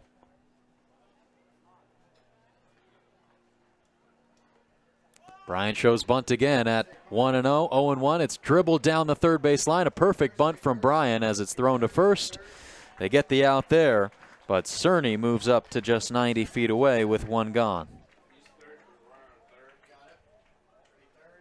A good job by Bryan just to get the bunt down and make sure Cerny could move up 90 feet to third base. And runs have come at a premium in this game. A 4th run and a 2-run advantage heading into the 9th would definitely be ideal for the Cats.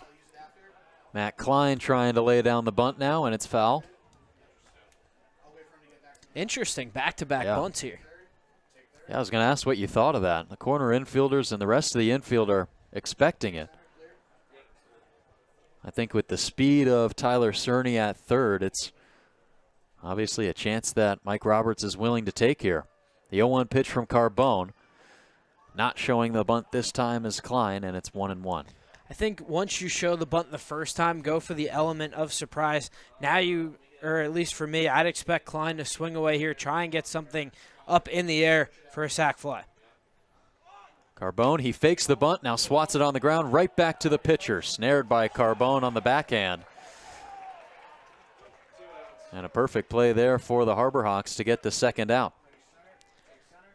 It looked like Klein was caught in between whether he wanted to put the bunt down or swing, and he ultimately decided to swing, but just grounds it right back up the middle to the pitcher Carbone, who fields his position nicely. And not a productive at-bat if you're Klein. Want to get the runner Cerny to come in and score and get that 2-run advantage, but now you need a hit here from Tanner Thatch.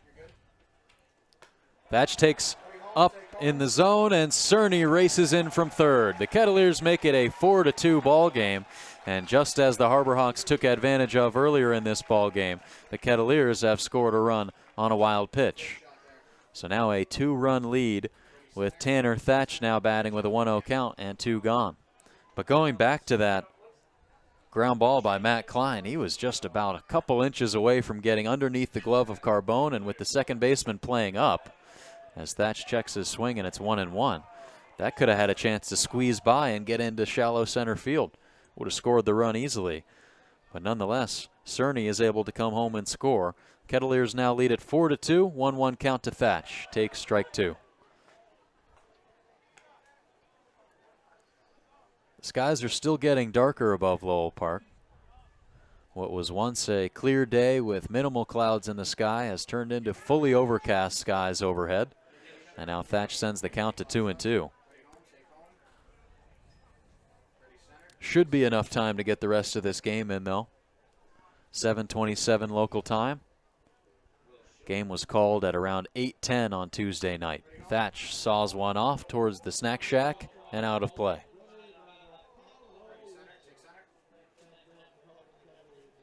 So the Kettleers have had 2 7-inning games, 2 mercy rule games. They've had 1 mercy rule against them. 1 mercy rule last night at Harwich. Thatch stays alive. He gets a piece and rattles it into the Ketts dugout.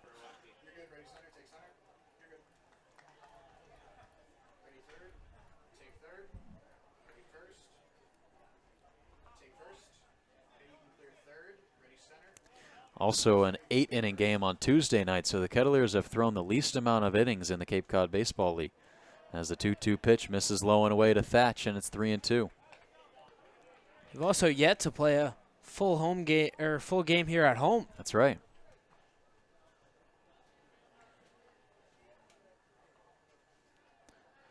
The payoff to Thatch. Gets a piece and flares it straight back.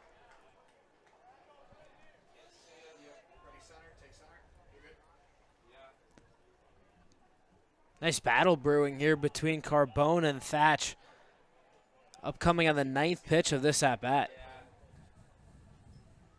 Here comes the 3-2 again, and Thatch watches it go by for ball 4. The entire Harbor Hawks infield thought they had strike 3, but the inning continues, and Jaron Advincula will have his 4th plate appearance.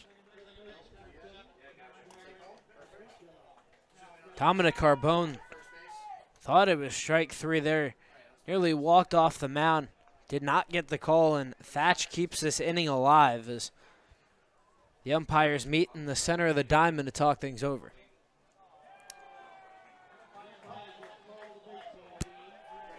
Ball game over.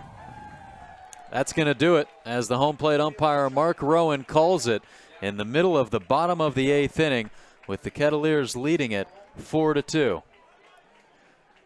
Alex, you got a puzzled look on your face. It's an interesting decision as the skies have definitely gotten darker, but in the middle of the inning, the game is called, and Kettleers will take it. They get their first win at home, but an interesting end to this ball game. Definitely an interesting end to the ball game. It makes a little bit less sense than the one on Tuesday night, where the game got to after 8 p.m. The Kettleers finished the 8th inning, or at least YD finished the 8th inning, striking out the final Kettleers batter. That ended that game. Mike Roberts was not happy with that at all. Now it seems a little bit brighter than it did on Tuesday night. Here we are on Friday, but nonetheless, the Kettleers earned their first home win of the 24 season. Especially with it still being 7:30. Definitely has not gotten as dark as it did just a couple of nights ago. But nonetheless, Cotuit picks up their first win at home. Absolutely. A 4-2 win over the Harbor Hawks. And interesting to note as well, yesterday was the longest day of the year. The summer solstice, today being the actual first day of summer, so you have to assume the days are about as long as they can be right now. So maybe this game could have continued, who knows, but it ends after 8 innings with the Kettleers winning 4-2. Just some initial thoughts from this game, Alex. The first time the Kettleers have been able to come away with a low-scoring affair at their home ballpark this season. Well, it was the Kettleers capitalizing on the mistakes of Hyannis, and it was technically an at-bat that shouldn't have even happened, and it was Grant Jay's 2-run home run that tied things up here in the bottom of the 4th, but it was Brandon Compton who started off the inning just hitting a simple ground ball to the second baseman, Eric Snow, who fired wide, and Compton was able to reach second, keep that inning alive, and Grant Jay stepping up to the dish with 2 outs in the inning just crushes a ball deep into left field for his second home run of the season. But it was also Cotuit working, battling back, and doing all the little things that you'd like to see and pushing across runs late. And it was Nathan Hall again today, 3 for 4, really just dominating so far this summer and coming up with a huge clutch hit and proving Mike Roberts' point of having good at-bats, getting singles, and singles could help you win games, and it was 3 singles for Nathan Hall and his RBI single that gave him the lead. They were able to tack on their 4th run after Tyler Cerny came home on a wild pitch, but it was just doing all the little things right, and that led them to the 2-run victory. Yeah, that's right. We were talking a lot about it last night, the runners in scoring position. Kettleers going 2 for 9 with runners in scoring position tonight. 7 left on base. And as you mentioned, that 2-run home run by Grant Jay in the bottom of the 4th inning to tie the game was major. But also to be able to bring around a run in the leadoff man who got on and Advincula in the 7th, that was able to give the Kets a 3-2 lead. They tallied on one more in the 7th en route to a 4-2 win. So the Kettleers get their 3rd win of the season. They improve to 3-3. Harbor Hawks falling back to 4-1-1. And in just a moment, we'll send things downstairs with a post-game interview as Dedell Huffman is joined by Mike Roberts. Roberts taking a second to talk with Mike Villani, who closed out the top of the 8th inning for the Kettleers with just 1 out. And now Roberts and Dedell are ready for us. Let's take a look and have a chat with Mike Roberts after this 4-2 win over Hyannis. What do you have for us, Dedell? Hey, Cotuit family. My name's Dedell Huffman. Join alongside head coach Mike Roberts after our win against Hyannis. Coach, how are you? Well, it's always nice to win at home in particular, win period. But we had not played very well the first 2 games at home. And, again, we had a beautiful Cotuit Kettleers crowd, village crowd. And as I told the players when we finished this a minute ago, this is the one town on the Cape that they identify with the players in a large mass. In other words, they don't just come watch a game. They identify with the players in this village. And so we want them to enjoy watching so-and-so, so-and-so, so-and-so. And I thought today, again, we played a much better ball game at home. I definitely do as well. And today, Coach, began the Patriot Cup, which is a friendly challenge between Hyannis and Cotuit, the 2 Barnstable leagues, to see who can score the most throughout the season. What does this cup mean? Last year, I know it went to Cotuit. What does this mean for those teams? Well, I think it's a rivalry amongst the villages more than it is the players, because the players are coming all over the world and don't even really know what the cup is, most of them. So, but again, it's what historically has been in now for about 15 years. I think it started after I came to Cotuit. And so we're happy to take a 1-0 lead, and we play 6 times, so we'll see what happens. And, Coach, today Cam Hill definitely bounced back in his pitching, only allowing 2 runs. What did you like from him today? Well, his direction, his control was much better with all of his pitches, and we had a good bullpen session. Extremely pleased with him kind of correcting and going back to where more like he was last year. I talked to his head coach, Danny Hall, at Georgia Tech today, and he knew he was pitching tonight and that we'd gone back and tried to make a couple mechanical changes, and he was great. And, Coach, Nocki and Hill with their debut yesterday didn't miss a beat. How do you feel about their performance since they've been back? Oh, I think, couldn't ask for more than, you put them on the roster and they have a couple of hits each game. And so they've helped us because, again, it was my fault that we were left-handed heavy. And bringing in, having those 2 right-handed bat, plus Tyler Cerny at short has really helped our balance with our club. And, Coach, do you think there was a specific turning point in today's game for Cotuit? Without a doubt.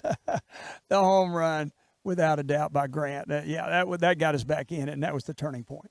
It definitely was, Coach. Thank you so much, and congratulations. Right, be sure to tune in tomorrow at 5 p.m. on Cape Cod TV/Cotuit.com against the Brewster Whitecaps. Dedell Huffman at Lowell Park. We'll see you tomorrow, Cotuit family. Thanks, Dedell, and thank you, Mike Roberts, for some great words after a 4-2 win over the Harbor Hawks here on Friday night. The first Redshirt Friday win of the season, Alex, and a big win for the Kets, taking down the Harbor Hawks and taking Game 1 of that Barnstable Patriots Cup. So for Alex, tomorrow at Brewster, Kettleers playing the Whitecaps for the first time. What needs to be true that happened today that needs to carry into tomorrow? Well, Cotuit is starting to play with some momentum.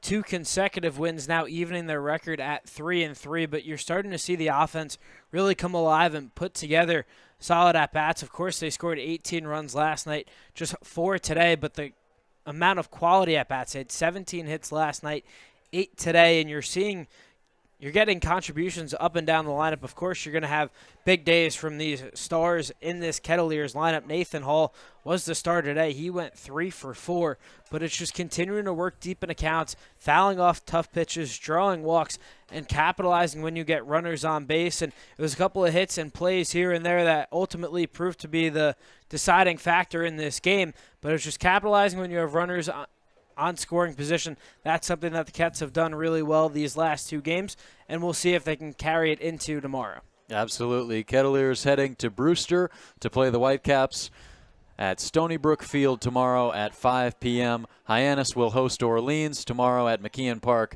at 6 p.m. Eastern. That's going to do it for our coverage of Game 6 of the Cape Cod Baseball League season. The Kettleers and Harbor Hawks finishing up in 8 innings here at Lowell Park. For my broadcast partner Alex Rocco, for our sideline reporter Adele Huffman, for Cam Christie and Jimmy Chantulis on the controls, I'm Joe Pratt.